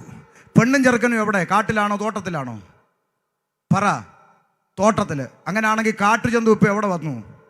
തോട്ടത്തിൽ വന്ന് അമ്മച്ചിയോട് കൊച്ചു വർത്താനം പറഞ്ഞു. രംഗം മനസ്സിലാക്കിക്കോണം. ഇനി ഒരു മർമ്മം. എന്താ ഈ തോട്ടം? ഉത്തമഗീതം 4:12. എൻ്റെ കാന്ത കെട്ടിയടയ്ക്കപ്പെട്ട ഒരു തോട്ടം. ദൈവസഭയ്ക്ക് നിഴലായി നിൽക്കുന്ന തോട്ടം, മണവാട്ടിക്ക് നിഴലായി നിൽക്കുന്ന ഹവ്വ, ഇടയന് നിഴലായി നിൽക്കുന്ന ആദം. അങ്ങനെങ്കിൽ ഈ കാട്ടുജന്തു തോട്ടത്തിൽ കയറി മണവാട്ടിയെ വഞ്ചിക്കാൻ ഒരുങ്ങുമ്പോൾ ഒരു ചോദ്യം മുമ്പിൽ നിൽക്കുക. ഈ ഇടയനായി നിൽക്കുന്നവന് തമ്പുരാൻ 2 ഉത്തരവാദിത്വം കൊടുത്തു. എന്താ പറ? 1 തോട്ടത്തിൽ വേല ചെയ്യണം, 2 തോട്ടം കാക്കണം. ഇടയന്മാർക്ക് 2 പ്രധാനപ്പെട്ട ഉത്തരവാദിത്വമുണ്ട്. 1 വേല ചെയ്യണം. മനസ്സിലായോ? എന്ത് ചെയ്യണം? ഇന്ന് വേലയില്ല ദൈവമക്കളെ. ഇപ്പൊ ജോലിയാ. വെള്ളിയാഴ്ച വന്ന് പ്രാർത്ഥന നടത്തുന്നു, വീട്ടിൽ പോന്നു. ഞായറാഴ്ച വന്ന് ആരാധന നടത്തുന്നു, വീട്ടിൽ പോന്നു. തീർന്നു ഡ്യൂട്ടി. ആനക്കം പോയ പോക്ക് കണ്ടോ? ഇത് ശുശ്രൂഷയാ. വേല ചെയ്യണം, ആത്മാക്കളെ നേടണം. 2 തോട്ടം കാക്കണം. അർത്ഥാൽ നല്ല കാവൽക്കാരനായിരിക്കണം ഇടയൻ. അങ്ങനെങ്കിൽ കാട്ടുജന്തു തോട്ടത്തിൽ വന്ന് അമ്മച്ചിയോട് കൊച്ചു വർത്താനം പറഞ്ഞപ്പോൾ എൻ്റെ ചോദ്യം, കാവൽക്കാരൻ എവിടെ പോയി? ഇന്ന് രാത്രി ഒരു ദൂത് ദൈവദാസന്മാരോട് പറയാം. കാവൽക്കാരൻ സ്ട്രോങ് അല്ലെങ്കിൽ സകല കാട്ടുജന്തുക്കളും തോട്ടത്തിൽ കയറും, മണവാട്ടി സഭയെ വഞ്ചിക്കും. ഇന്നത് നമ്മൾ അനുഭവിച്ചുകൊണ്ടിരിക്കുക. അതുകൊണ്ട് ദൈവദാസന്മാരോടൊരു ദൂത് ഞാൻ പറയാം. അപ്പോസ്തലനായ പൗലോസ് പറഞ്ഞൊരു വാചകം കടമെടുക്കുക. ഞാൻ പോയ ശേഷം ആട്ടിൻകൂട്ടത്തെ ആദരിക്കാത്ത കൊടിയ ചെന്നായ്ക്കൾ നിങ്ങളുടെ ഇടയിൽ കടക്കും. ശിഷ്യന്മാരെ വലിച്ചോണ്ട് പോകാൻ അവർ വിപരീത ഉപദേശം പ്രസ്താവിക്കുന്ന പുരുഷന്മാർ അമ്പലത്തിൽ നിന്ന് വരുവാൻ നല്ല ഉപദേശി നിങ്ങളുടെ ഇടയിൽ നിന്ന് എഴുന്നേക്കും. കേൾക്കുന്നുണ്ടോ? നിങ്ങളുടെ ഇടയിൽ നിന്ന് എഴുന്നേക്കും. അവിടെ എനിക്ക് രോമാഞ്ചം കൊണ്ടൊരു വാക്ക് ഞാൻ പറയാം. ഞാൻ പോയ ശേഷം, പൗലോസിൻ്റെ വാക്ക്, ഞാൻ പോയ ശേഷം. അതിന് മറ്റൊരർത്ഥമുണ്ട്, പറയട്ടെ. ഞാൻ ഈ സഭയിൽ ഇരിക്കുന്ന കാലത്തോളം, ഞാനിവിടെ ചാർജ് ഇരിക്കുന്ന കാലത്തോളം, ഞാനിവിടുന്ന് പോയതിന് ശേഷം നിങ്ങൾ ആരെ കൊണ്ടുവന്ന് വേണമെങ്കിലും തുള്ളിച്ചോ, പക്ഷെ ഞാനിവിടെ ചാർജ് ഇരിക്കുന്ന കാലത്തോളം വചനം വിട്ട് നടക്കുന്ന, ദുരുപദേശം പ്രസംഗിക്കുന്ന ഒരെണ്ണത്തെ ഇതിൻ്റെ അകത്ത് കയറ്റത്തില്ലെന്ന് ഓരോ ഉപദേശമാരും തീരുമാനിച്ചിരുന്നെങ്കിൽ ഇന്ന് ദൈവസഭ ഈ ദുരിതം അനുഭവിക്കത്തില്ലായിരുന്നു. വേദന കൊണ്ട് പറയുന്ന ഇന്നത്തെ പോക്ക്. സ്തോത്രം. ഇത് ദൈവദാസന്മാർ, ഇടയന്മാർ തീരുമാനിക്കണം. പക്ഷെ ഞാൻ ദൈവദാസന്മാരെ മാത്രം പറയൂല കേട്ടോ. അവർക്ക് പരിമിതി ഇടുക ഇന്ന്. എന്താ കാരണം? അവർക്ക് ഇന്ന് ഉപദേശം പ്രസംഗിക്കാൻ ഒക്കുന്നില്ല. മനസ്സിലാകുന്നുണ്ടോ? ഒക്കുന്നില്ല. ഒരു സഭായോഗം കഴിഞ്ഞ് ഭക്ഷണം കഴിക്കുമ്പോൾ ദൈവദാസൻ വന്ന് തോളെ തട്ടി പറഞ്ഞു, പാസ്റ്ററേ ശക്തമായി പ്രസംഗിച്ചോണം. ഞങ്ങളെ കൊണ്ടോ പറ്റുന്നില്ല, നിങ്ങൾ തകർത്തു എന്നോട്. അവിടെ എനിക്കൊരു ചിന്ത പൊങ്ങി. ഞാൻ ചോദിച്ചു, നിങ്ങൾക്കെന്താ പറ്റാത്തേ? നിങ്ങളെ ശുശ്രൂഷയ്ക്ക് വിളിച്ചോ ദൈവമല്ലേ? നിങ്ങൾക്കെന്താ പറ്റാത്തേ? ആ ദൈവദാസൻ ഉടനെ അല്പം വേദനയോടെ പറഞ്ഞു, പാസ്റ്ററേ, വേറൊന്നും കൊണ്ടല്ല, ഈ കുഞ്ഞുങ്ങളെ കൊണ്ട് കെട്ടിപ്പറക്കി നടക്കുന്ന കാര്യം ഓർക്കുമ്പം വല്ല വിധേനെ 3 വർഷം തികയ്ക്കണം, പോണം. നിങ്ങൾക്ക് മനസ്സിലാകുന്നോ ഞാൻ പറയുന്നത്? ഉപദേശം പറഞ്ഞാൽ അപ്പം സ്ഥലം മാറ്റുമെന്ന് എന്ന് പറഞ്ഞാൽ ദൈവസഭ ശുശ്രൂഷകന് കീഴടങ്ങിയിരിക്കണമെന്ന് വേദപുസ്തകം പഠിപ്പിക്കുമ്പോൾ ഇന്ന് ദൈവസഭ ഭരിക്കുന്നത് കൊണപ്പെടാത്ത കുറേ ജഡീകന്മാർ കമ്മിറ്റി എന്നും പറഞ്ഞ് കയറി ഇരുന്നട്ടെ. യവന്മാരാണ് ദൈവസഭ ഭരിക്കുന്നത്. നിന്നെയൊക്കെ ദൈവം അടിച്ചെടുത്ത് ദൂരെ കളയുന്നതിന് മുമ്പ് മര്യാദയ്ക്ക് മാനസാന്തരപ്പെട്ട് ആമേ ശുശ്രൂഷകന് കീഴടങ്ങിയിരുന്നോണം ദൈവസഭ. സ്തോത്രം. കമ്മിറ്റിക്കാർ അന്നേ പറഞ്ഞത് ഇങ്ങനെ വിളിക്കണ്ടെന്ന്. വിളിക്കരുത്, അതിനല്ലേ ഞാൻ ഈ പെടാപ്പാട് വിടുന്നത്. സ്തോത്രം. നിങ്ങൾ മനസ്സിലാക്കണം ദൈവമക്കളെ, ലേഖനങ്ങളിൽ പ്രത്യേക 2 പദമുണ്ട്. ഒന്ന്, നന്നായി ഭരിക്കുന്ന, പറ, നന്നായി ഭരിക്കുന്ന മൂപ്പന്മാരെ. അപ്പൊ സഭ മൂപ്പന് നന്നായി ഭരിക്കുന്നവരായിരിക്കണം ഇടയൻ. 2, നിങ്ങളെ നടത്തുന്നവരെ അനുസരിച്ച് കീഴടങ്ങിയിരിക്കണം. കണ്ടോ? അതിനൊക്കെ TPMകാരെ കണ്ടു പഠിക്കണമെന്ന് ഞാൻ പറയും. ഡോക്ടർ ആട്ടെ, എഞ്ചിനീയർ ആട്ടെ, അഡ്വക്കേറ്റ് ആട്ടെ, ആമേ അങ്ങോട്ട് ചെന്ന് കഴിഞ്ഞാൽ അവിടെ മിണ്ടാതെ, ഐ ആം ഡോക്ടറാണ്, വല്ല ക്ലിനിക്കിലും പോയിട്ടുള്ളൂ, മര്യാദയ്ക്ക് അവിടെ ഇരിക്കാൻ പറയും. ഒരു വെളച്ചിലും നടക്കുകയില്ല. സ്തോത്രം. നാളെ ഒരുത്തൻ IPC വേണമെങ്കിൽ അവിടെ ചെന്നു, TPME അവിടെ ചെന്ന് കയറി വെച്ച് ആള് കളിക്കാൻ അവിടെ ചെന്നേച്ച് 1 ലക്ഷം രൂപ ഉപദേശിയുടെ മൂപ്പൻ്റെ കയ്യിലോട്ട് കൊടുത്തേച്ച് കെട്ടിടത്തിൻ്റെ പണിക്ക് വേണ്ടി ഇരിക്കട്ടെ എന്ന് പറഞ്ഞു. ആട്ടെ സഹോദര എന്ന് പറഞ്ഞു വിട്ടു. പിറ്റത്തെ ആഴ്ച ഇയാൾ നല്ല സെറ്റായിട്ട് അങ്ങോട്ട് ചെല്ലുക. ഇങ്ങനെ വിചാരിച്ചു നമ്മുടെ ഇടയിൽ പറയുന്ന പോലെ നമ്മുടെ ജോസഫ് ചായൻ 1 ലക്ഷം രൂപ എന്ന് വിറപ്പിക്കുമെന്ന്. അവിടെ ഒന്നും വിറപ്പിക്കത്തൊന്നുമില്ല, അവരാരും മൈൻഡ് ചെയ്തില്ല. പിറ്റത്തെ ആഴ്ച ഇങ്ങനെ വിചാരിച്ച് അവിടെ അങ്ങാണ്ട് പറയുമെന്ന് ചെന്നിരുന്നു, പറഞ്ഞില്ല.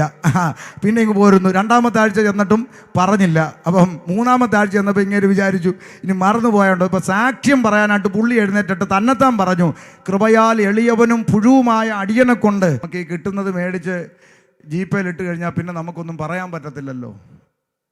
സ്തോത്രം.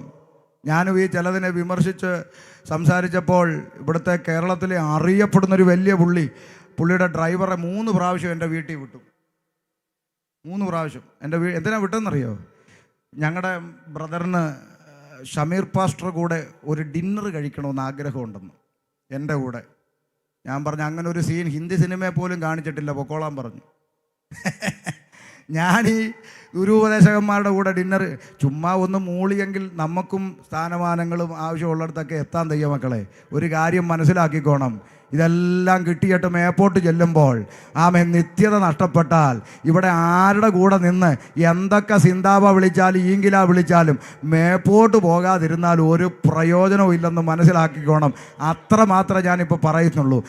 ദൈവസഭ ഭയപ്പെടണത് ഹാമാനെയല്ല, ദൈവത്തെയാണ്. ഇപ്പം ഹാമാനാ തീരുമാനിക്കുന്നത് ആരെവിടെ പോകണം, എന്ത് ചെയ്യണം, ആര് പ്രസംഗിക്കണമെന്ന് പറഞ്ഞ് ഗുണപ്പെടാത്തൊരു ഹാമാൻ ഇരിപ്പുണ്ട്. ബാക്കി ഞാൻ ഉപവാസ പ്രാർത്ഥനയ്ക്ക് പറയാം. അതുകൊണ്ട് ഇത്രയും കാര്യങ്ങൾ ശ്രദ്ധിച്ചോ. സൃഷ്ടാവായ ദൈവത്തിൽ നിന്ന് സൃഷ്ടിയായ മനുഷ്യനെ അകറ്റിക്കളയുവാനായിട്ട് രംഗപ്രവേശനം ചെയ്ത ഇരുട്ടിൻ്റെ ആത്മാവ് വഞ്ചിച്ചു, മനുഷ്യനെ തെറ്റിച്ചു. വേദപുസ്തകം പറയുന്നു, ഏകനാൽ പാപവും പാപത്താൽ മരണവും ലോകത്തിൽ പ്രവേശിച്ചു. ആദാമ്യ പാപം നിമിത്തം. പത്രം എടുത്ത് അങ്ങോട്ട് വായിച്ചു നോക്കിയാൽ കാണാം നാട്ടിൽ പാപിയുണ്ടോ ഇല്ലയോ. മനസ്സിലായോ? നാളെ ഒരുത്തനും പറഞ്ഞു ഇവിടെ മനുഷ്യനൊന്നും പാപിയല്ല, പാപിയൊന്നും വെറുതെ ചുമ്മാ മനുഷ്യന്മാരെ വിളിക്കുക. ഉപദേശിമാർ വാ തുറന്ന മനുഷ്യരെ വിളിക്കുക എന്തുവാ പാപിയാന്ന്. മനുഷ്യൻ പാപിയല്ലെന്ന് ചിന്തിക്കുന്ന ആരെങ്കിലും ഈ ചെന്നിത്തല എണ്ണക്കാട് ദേശത്തുണ്ടെങ്കിൽ ഇന്ന് രാത്രി കട അടച്ചു പോകുമ്പം കടയ്ക്ക് പൂട്ടിടരുത്. നാളെ രാവിലെ അറിയാം ഇവിടെ പാപിയുണ്ടോ ഇല്ലയോ. പിന്നല്ലാതെ പൂട്ട് വിട്ടു, ആ പൂട്ട് ഒന്ന് പിടിച്ച് കുലുക്കി, പിന്നെ ഒന്നുകൂടെ കുലുക്കി, പിന്നെയും കുലുക്കി വെച്ച് ഉറക്കം വരാഞ്ഞപ്പോൾ CCTV വെച്ചിട്ടാണ് ഇപ്പോൾ സമാധാനത്തോടെ ഉറങ്ങുന്നത്. പാപിയില്ലേ? കണ്ടുപിടുത്തം, ഇന്റർനെറ്റ്, ശാസ്ത്രം, സയൻസ്, ടെക്നോളജി എല്ലാം വളർന്നു. മനുഷ്യൻ കുടിലിൽ നിന്ന് കൊട്ടാരത്തിലെത്തി, ആകാശത്തൂടെ പറക്കുന്നു, ചൊവ്വായിലും വ്യാഴത്തിലും വീട് വെക്കാൻ പോന്നു. UK-ലിരിക്കുന്ന മലയാളി ചന്ദ്രൻ ഈ വസ്തു മേടിച്ചു. സുനിത വില്യംസ് ബഹിരാകാശത്ത് താമസിച്ചിട്ട് തിരിച്ചു വന്നു. കൽക്കരിയുടെ ട്രെയിൻ മാറി വന്ദേ ഭാരതായി. പക്ഷേ ട്രെയിനിൻ്റെ ടോയ്ലറ്റിൻ്റെ അകത്തിരിക്കുന്ന 50 രൂപയുടെ സ്റ്റീൽ കപ്പ് ഇപ്പോഴും ചങ്ങലക്കിട്ടാ വെച്ചേക്കുന്നത്. ബാക്കിയെല്ലാം മാറി, ഇത് മാത്രം മാറിയില്ല. എന്നാ മാറാത്ത? തരം കിട്ടിയാൽ കക്കൂസേന്ന് കപ്പടിച്ചുകൊണ്ട് പോകുന്നവന്മാർ ഇവിടെ ഉണ്ട്, അതുകൊണ്ടാണ് മാറാത്ത. വേണ്ട, നിങ്ങളിവിടെ ചെന്നിത്തല ബാങ്കിലേക്കൊന്ന് പോയി നോക്ക്. ബാങ്കിൽ മാന്യന്മാർ വരുന്ന സ്ഥലം ബാങ്ക്, ഒന്ന് ഈ പണം ഇടാൻ അല്ലെങ്കിൽ എടുക്കാൻ. മാന്യന്മാർ വരുന്ന സ്ഥലം ബാങ്ക്. ഈ ബാങ്കിൻ്റെ അകത്ത് 5 രൂപയുടെ ലക്ഷ്മി പേന നൂല് കൊണ്ട് കെട്ടിയിട്ടേക്കുക. എന്നാ പേന ഓടിപ്പോവോ? തരം കിട്ടിയ 5 രൂപയുടെ പേന അടിച്ചുകൊണ്ട് പോകുന്നവന്മാർ ഇപ്പോഴും. അതാണ് വിഷയം. മാറ്റം സകല മേഖലകളിലും വന്നെങ്കിലും മാറ്റം വരാത്ത ഒരേ ഒരു മേഖല ഇന്നും തുടരുന്നത് ഇരുകാലി മനുഷ്യന്റെ സ്വഭാവം മാറുന്നില്ല. പണ്ട് സ്വന്തം പെൺകുഞ്ഞുങ്ങളെങ്കിലും വെറുതെ വിടുമായിരുന്നു, കരുണ തോന്നി. ഇന്ന് സ്വന്തം പെൺമക്കളെ പോലും വെറുതെ വിടാത്ത ചെകുത്താന്മാരായി ഇരുകാലി മനുഷ്യൻ ഇവിടെ മാറിക്കൊണ്ടിരിക്കുക. നിങ്ങൾ വായിക്കുന്നില്ലേ വാർത്തകൾ? കളിക്കാൻ മൊബൈൽ കൊടുത്തില്ല. 10 മാസം നൊന്ത് പ്രസവിച്ച പെറ്റതള്ളയുടെ കഴുത്തങ്ങ് അറുത്തു മാറ്റി 14 വയസ്സുകാരൻ. കേട്ടോണം. ഇപ്പോഴത്തെ തലമുറക്കൊക്കെ ഈ പ്രാർത്ഥന, ആരാധന, ചർച്ചയിൽ പോകണമെന്നൊക്കെ പറയുമ്പോൾ വലിയ അലർജിയാ. ഇതൊക്കെ വലിയ കളിയായി അങ്ങ് മാറിക്കളഞ്ഞു. ശ്രദ്ധിച്ചോണം. പണ്ട് ഞങ്ങൾ മദ്രസയിൽ പഠിക്കുന്ന സമയത്ത് ഒരു ദിവസം സ്കൂൾ മുടങ്ങിയാൽ വാപ്പായും ഉമ്മായും പറയാം സാരമില്ല, ലീവ് ലെറ്റർ തന്നുവിടാന്ന് പറയും. ഒരു ദിവസം മദ്രസ മുടങ്ങിയാൽ ആടിയുടെ പെരുന്നാൾ. നമ്മൾ നേരെ തിരിച്ചാ. സ്കൂളിൽ മുടങ്ങിയില്ലെങ്കിൽ അടിക്കും, സൺഡേ ക്ലാസ്സിന് പോയില്ലേലും. വല്ലാത്ത കാലമാണേ. കുഞ്ഞുങ്ങളെ കൃപയിൽ വളർത്തിക്കോണം. സ്തോത്രം. അപ്പൊ ചിന്തിച്ചേ, മാറ്റം വരാത്തൊരു മേഖലയാ മനുഷ്യൻ. എന്തുകൊണ്ട്? അവന്റെ അകത്ത് പാപം പ്രവേശിച്ചു. അടുത്ത രംഗം നമ്മൾ കാണുന്നത് എന്താ? പാപത്തിൽ വീണുപോയ മനുഷ്യന്റെ മുമ്പിൽ സ്വർഗത്തിലെ ദൈവം ന്യായപ്രമാണം കൊടുത്തു. എന്താ ന്യായപ്രമാണം? മോശ മുഖാന്തരം മനുഷ്യന്റെ മേൽ കൊടുത്ത പ്രമാണം. എന്തിനാ ഇത് കൊടുത്തേ? 2 കാര്യമുണ്ട്. ഒന്ന്, തെറ്റും ശരിയും തിരിച്ചറിയണമെങ്കിൽ മനുഷ്യന്റെ മുമ്പിൽ നിയമം വേണം. യോഗം കഴിഞ്ഞ് ഇവിടുന്ന് പോകുന്ന നിങ്ങൾ ബൈക്ക് എടുക്കുന്നവർ തലേ ഹെൽമെറ്റ് വെക്കും, കാർ എടുക്കുന്നവർ സീറ്റ് ബെൽറ്റ് പിടിച്ചിടും. എന്തിനാ? ഇവിടെ ഒരു നിയമം ഉണ്ടെന്നുള്ള ബോധമുള്ളത് കൊണ്ടാണ്. മനുഷ്യന്റെ മുമ്പിൽ ഇല്ലാതിരുന്ന നിയമം മോശ മുഖാന്തരം കൊടുത്തു. തെറ്റെന്ത്, ശരിയെന്ത്, എന്ത് ചെയ്യണം, എന്ത് ചെയ്യരുത്, എങ്ങനെ ജീവിക്കണം, എങ്ങനെ ജീവിക്കരുത് എന്ന കാറ്റഗറി തിരിച്ചെഴുതി അങ്ങോട്ട് കൊടുത്തു. പക്ഷെ മനുഷ്യനാരാമോൻ പ്രമാണം കൈ വെച്ചേച്ച് പിന്നെയും പാപം ചെയ്യാൻ തുടങ്ങി. നമ്മുടെ നാട്ടിലെ ചില ക്രിസ്ത്യാനികളെ പോലെ. മനസ്സിലായില്ല? മറിയാമ്മ ഒരു ഫ്രിഡ്ജ് മേടിച്ചു. മറിയാമ്മയ്ക്ക് കിട്ടി ഒരു യൂസേഴ്സ് മാനുവൽ. ഫ്രിഡ്ജിൻ്റെ കൂടെ ഉപയോഗിക്കേണ്ടുന്ന വിധം. വാച്ചിൻ്റെ കൂടെ കിട്ടും, മൊബൈലിൻ്റെ കൂടെ കിട്ടും. മെഡിക്കൽ സ്റ്റോറിൽ നിന്ന് 10 രൂപയുടെ എലിവേഷം മേടിച്ച് അതിൻ്റെ അകത്തും ചുരുട്ടി വെച്ചിരിക്കും, ഉപയോഗിക്കേണ്ടുന്ന വിധം. മറിയാമ്മ ഈ ബുക്കിലെറ്റ് കൊണ്ടുവന്ന് ഫ്രിഡ്ജിൻ്റെ തലയെ വെച്ചു, കമ്പിളി തുണി പിടിച്ച് അതിൻ്റെ മേലെ ഇട്ടു. 2-3 ദിവസം കഴിഞ്ഞപ്പോൾ ഫ്രീസറിൻ്റെ അകത്ത് ഐസ് കട്ട പിടിച്ച് നിറഞ്ഞു. പുതിയ ഫ്രിഡ്ജല്ലേ. അപ്പം മറിയാമ്മ അടുക്കളയിൽ പോയി പിച്ചാത്തി എടുത്തുകൊണ്ട് വരും ഐസ് കുത്തി ഇളക്കാൻ. കൊച്ചുമോൻ അവിടെ നിൽപ്പുണ്ട്. ഏത്? കമ്പ്യൂട്ടർ. യോ അവൻ ചോദിച്ചു, അമ്മാമ്മ ഈ പിച്ചാത്തിയും കൊണ്ട് അവിടെ പോകുന്നു. എടാ ഐസ് കട്ട പിടിച്ചു കുത്തി ഇളക്കാനെന്ന്. എൻ്റെ പൊന്നമ്മാമേ, ആ പുസ്തകം എന്ത് ചെയ്യേ? ഏത്? ഈ ഫ്രിഡ്ജിൻ്റെ കൂടെ കിട്ടിയ പുസ്തകം എന്ത് ചെയ്യുന്നത്? ആ പുസ്തകം ഫ്രിഡ്ജിൻ്റെ തലയിൽ ഇരിപ്പുണ്ട്. അമ്മാമേ വല്ലപ്പോഴും എങ്കിലും അതെടുത്തൊന്ന് വായിക്ക്. എന്നാടാ? ഈ ഫ്രീസറിൻ്റെ അകത്ത് ഗ്യാസ് നിറച്ച കുഴലുകൾ ഇങ്ങനെ പോകുന്നുണ്ട്, അതുകൊണ്ടാണ് ഇത് തണുക്കുന്നത്. അപ്പോൾ മുനയുള്ള പിന്നോ പിച്ചാത്തി കമ്പി സൂചി ഒന്നും കൊണ്ട് ഇതിനകത്ത് കുത്തരുത്. അതിനകത്ത് ഹോള് വീണ് കഴിഞ്ഞാൽ ഗ്യാസ് ലീക്കാവും, പിന്നെ ഇത് വർക്ക് ചെയ്യത്തില്ലെന്ന്. അതുകൊണ്ട് അത് ഓഫ് ചെയ്ത് അത് അലിച്ചു കളയണമെന്നാണ് അമ്മാമ്മ. വല്ലപ്പോഴും എങ്കിലും ആ പുസ്തകം എടുത്തൊന്ന് വായിക്കണമെന്ന്. ഉടനെ അമ്മാമ്മ പറഞ്ഞ മറുപടി കേൾക്കണോ? പിന്നെ പുസ്തകത്തിൽ അങ്ങനെ എന്തെല്ലാം എഴുതി വെക്കും. ഞാനിത് ഇന്നും ഒന്നുമല്ലേ തുടങ്ങിയ കൂത്തല്ല, ഞങ്ങളുടെ വലിയപ്പച്ചൻ്റെ കാലം തൊട്ടുള്ള കൂത്തായി കൂത്ത്. ഇങ്ങനെ കൂത്തു. കൂത്ത്. ഇതാ ഇന്നത്തെ ക്രിസ്ത്യാനിയും പറയുന്നത്. അമ്മാമേ ബൈബിളിൽ ഇത് എന്തോന്നു? പിന്നെ ബൈബിള് അങ്ങനെ എന്തെല്ലാം പറയും. ബൈബിൾ എടുത്ത് ഷോക്കേഴ്സിൽ വെച്ച് കറണ്ട് ചാർജിൻ്റെ കോപ്പിയും കരമടച്ചതിൻ്റെ രസീതും തൊഴിലുറപ്പിൻ്റെ ചീട്ടും നോട്ടീസും ചെമ്പരത്തിപ്പവും പറിച്ചിട്ട് ചന്ദനത്തിരിയും കത്തിച്ച് പുകച്ച് പുസ്തകം എടുത്ത് ഷോക്കേഴ്സിൽ വെച്ച് റോഡിൽ കൂടെ ഓലക്കാലം പിടിച്ചുകൊണ്ട് നടക്കുക. ഞങ്ങളുടെ നാട്ടിലെ കാര്യമാണ്. നീ ഒരു പെന്തക്കോസുകാരൻ്റെയും വാക്ക് കേൾക്കണ്ട. നീ വീട്ടിനകത്തൊരിക്കും വേദപുസ്തകം എടുത്ത് വായിക്കുക. അതിൻ്റെ അകത്തുണ്ട് കാര്യം. സ്തോത്രം. കാറ്റഗറി തിരിച്ചെഴുതി ന്യായപ്രമാണം കൊടുത്തിട്ട് പിന്നെയും പാപത്തിന്റെ പടുകുടിയിലേക്ക് പോയ മനുഷ്യവർഗത്തെ രക്ഷിപ്പാൻ സ്വർഗത്തിലെ ദൈവം ഒരു പദ്ധതി ഒരുക്കി. ആ പദ്ധതി പ്രവാചകന്മാരെ രംഗത്തയച്ചുകൊണ്ട് വെളിപ്പെടുത്തി. യെശയ്യാ പ്രവാചകൻ രംഗത്ത് വന്ന് പറഞ്ഞു, മനുഷ്യവർഗത്തെ അവരുടെ പാപങ്ങളിൽ നിന്ന് രക്ഷിപ്പാൻ സാക്ഷാൽ ദൈവം വേഷത്തിൽ മനുഷ്യനായി ലോകത്തിലേക്ക് ഇറങ്ങി വരും. കന്യക ഗർഭിണിയായി ഒരു മകനെ പ്രസവിക്കും. ഇന്ന് രാത്രി കേട്ടോണം. പണ്ഡിതന്മാരുടെ കണക്കനുസരിച്ച് യേശുക്രിസ്തു ജനിക്കുന്നതിന് ഏകദേശം 700-ൽ പരം വർഷങ്ങൾക്ക് മുമ്പ് പ്രവാചകൻ യെശയ്യാവ് പറയുന്ന കന്യക ഗർഭിണിയായ ഒരു മകനെ എത്ര വർഷം മുമ്പാ? 700 വർഷം മുമ്പ് ദൈവത്തിൻ്റെ ആത്മാവ് മകനെന്ന് പറഞ്ഞു. പ്രസവിച്ചപ്പം മോളായിപ്പോയോ? പിന്നെ ആരായിരുന്നു? അതാ ദൈവത്തിൻ്റെ പ്രവചനം. ഈ പുസ്തകത്തിലെ ദൈവത്തിൻ്റെ പ്രവചനം ഉവ്വ് ഉവ്വ്, ഇല്ല ഇല്ല, ബാക്കി ഒന്നും ദൈവത്തിൽ നിന്നുള്ളതല്ല. ഇന്ന് നമ്മൾ കേൾക്കുന്ന പ്രവചനം ആരോടോ ഇടപെടുന്നു. ആരോടാ? കറക്കി കുത്തുക. ചിലരോട്. സുനിത എന്നൊരു പേരെന്നെ കാണിക്കുന്നു. സുനിത ഉണ്ടോ? സുനിത ഇല്ല. സുനിതയോട് ബന്ധപ്പെട്ട ആരെങ്കിലും ഉണ്ടോ? അതുമില്ല. സുനിത എന്ന പേരിന് വേണ്ടി പ്രാർത്ഥിച്ചുകൊണ്ടിരിക്കുന്ന ആരെങ്കിലും എവിടെങ്കിലും വിട്ടൊന്ന് കൊള്ളിക്കാനാ? ദൈവത്തിൻ്റെ പ്രവചനം ഉവ്വ് ഉവ്വ്, ഇല്ല ഇല്ല. ദൈവിക കൃപാവര ശുശ്രൂഷകളെല്ലാം ഇന്നും ഉണ്ട്. പക്ഷേ കള്ളനോട്ടും നല്ല നോട്ടും തിരിച്ചറിയണമെന്നായി പറയുന്നത്. സ്തോത്രം. മനസ്സിലായോ? കള്ളമ്മ B B B B Babu Rajan ഇങ്ങനെ വിളിക്കുന്നത് കേട്ടിട്ടില്ലേ? എടാ, വിക്കനായ മോശ ദൈവകരത്തിൽ എടുക്കപ്പെട്ടപ്പോൾ വിക്ക് മാറി ഒരു കൂട്ടം ജനത്തെ നടത്തി. ഇവന്മാരൊക്കെ ദൂത് പറയുമ്പം വിക്കുക. സ്വർഗത്തിലെ ദൈവം 1-ാം തരം പേര് പറഞ്ഞ് ദൂത് പറഞ്ഞിട്ടുണ്ട് ബൈബിളിൽ. വിളിച്ചില്ലേ? സക്കായി എന്ന് വിളിച്ചില്ലേ? പിന്നെ നേരത്തെ പറഞ്ഞു വെച്ചോ, നാളെ ഞാൻ യെരിഹോവിൻ്റെ അടുത്തൂടെ വരും, നീ മരത്തെ കയറി അങ്ങോട്ടിരുന്ന് ഞാൻ അഡ്ജസ്റ്റ് ചെയ്ത് വിളിക്കും, നീ ഇറങ്ങി, ഇങ്ങനെ വല്ലതും പറഞ്ഞോ? ഒന്നും പറഞ്ഞില്ല. നേരെ മരത്തിൻ്റെ കീഴിലെത്തി ഒറ്റ വിളിയാ, സക്കായി. എന്നാ രോമാഞ്ചം അല്ലേ? അതാ ദൂത്. അച്ചടിപ്പശക് കൊണ്ട് പോലും ഒരു അധികം വന്നിട്ടില്ല. ഉണ്ടോ? സക്ക സക്ക ചക്ക എവനെയൊക്കെ ഉണ്ടല്ലോ. ഇതൊക്കെ ദൈവ കുഞ്ഞുങ്ങൾ ഇതൊക്കെ മനസ്സിലാക്കിയിരിക്കാൻ വേണ്ടി നിങ്ങൾ ഈ ചിലരുടെ ഹൃദയത്തിൽ ഇപ്പം ചിന്തിക്കുന്ന എന്തുവാന്ന് ഞാൻ പറയട്ടെ. അയ്യോ പാസ്റ്റർ, ഇത് നമ്മൾ പബ്ലിക്കിൽ ഇങ്ങനെ പറയണമെന്ന്. പറയണം. എന്തുകൊണ്ട് പറയണം? പറഞ്ഞു തരാം. ഞങ്ങൾ ഈ കഴിഞ്ഞ ദിവസങ്ങളിൽ ഒരു പരസ്യയോഗം നടത്തി. പരസ്യയോഗം കഴിഞ്ഞിട്ട് അവിടെയുള്ള പരിസരത്തെ 10 വീട് കയറിയപ്പോൾ ഒരു സഹോദരി കൈക്കൊണ്ടു. വന്നാട്ടെ ദൈവദാസന്മാർ ഇരുന്നാട്ടെ, കൈക്കൊണ്ടു. അകത്ത് കയറിയിരുന്നു, കസേരയിട്ട്. കെട്ടിയോൻ അവിടെ കിടന്ന് ഉറങ്ങുക. കെട്ടിയോൻ ശബ്ദം കേട്ടു. ആരാടി? ഉപദേശിമാരാന്ന് പറഞ്ഞു. കാത്തിരിക്കുമായിരുന്നു. ചാടി അങ്ങോട്ട് എഴുന്നേറ്റു. നേരെ വന്നേച്ച് എന്നോട് ചോദിക്കുക, പെന്തക്കോസ്ത് ഉപദേശിമാരല്ലേ? അതെ. നിങ്ങളല്ലേ കർത്താവിൻ്റെ ശബ്ദം വാട്സാപ്പിൽ പിടിച്ചു വന്നു? എന്തൊരു ഇടങ്ങേറാന്ന് നോക്ക്. കർത്താവ് സംസാരിച്ചത് വാട്സാപ്പിൽ പിടിച്ചത് നിങ്ങളല്ലേ എന്ന്. കൈകൂപ്പി ഞാൻ പറഞ്ഞു, എൻ്റെ പൊന്നു ചേട്ടാ, ഞങ്ങൾക്ക് ഇത്തരം ക്ഷുദ്രജീവികളുമായിട്ട് ഒരു ബന്ധവും പറയേണ്ടി വന്നില്ലേ?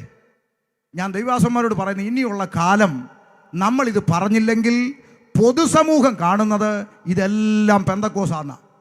അല്ല അമ്മാമേ, ഞങ്ങളെ ആ കൂട്ടത്തിൽ പെടുത്തരുത്. ജനങ്ങളെ പറ്റിച്ചും വഞ്ചിച്ചും തട്ടിച്ചും അവരുടെ പണം അപഹരിക്കുന്ന ഒത്തിരി കറക്കിക്കുത്ത് കള്ളന്മാരിവിടെ ഉണ്ട്, ഞങ്ങൾ സമ്മതിക്കുന്നു. പക്ഷേ വേർപെട്ട ദൈവ കുഞ്ഞുങ്ങളെ അതിൽ പെടുത്തരുത്.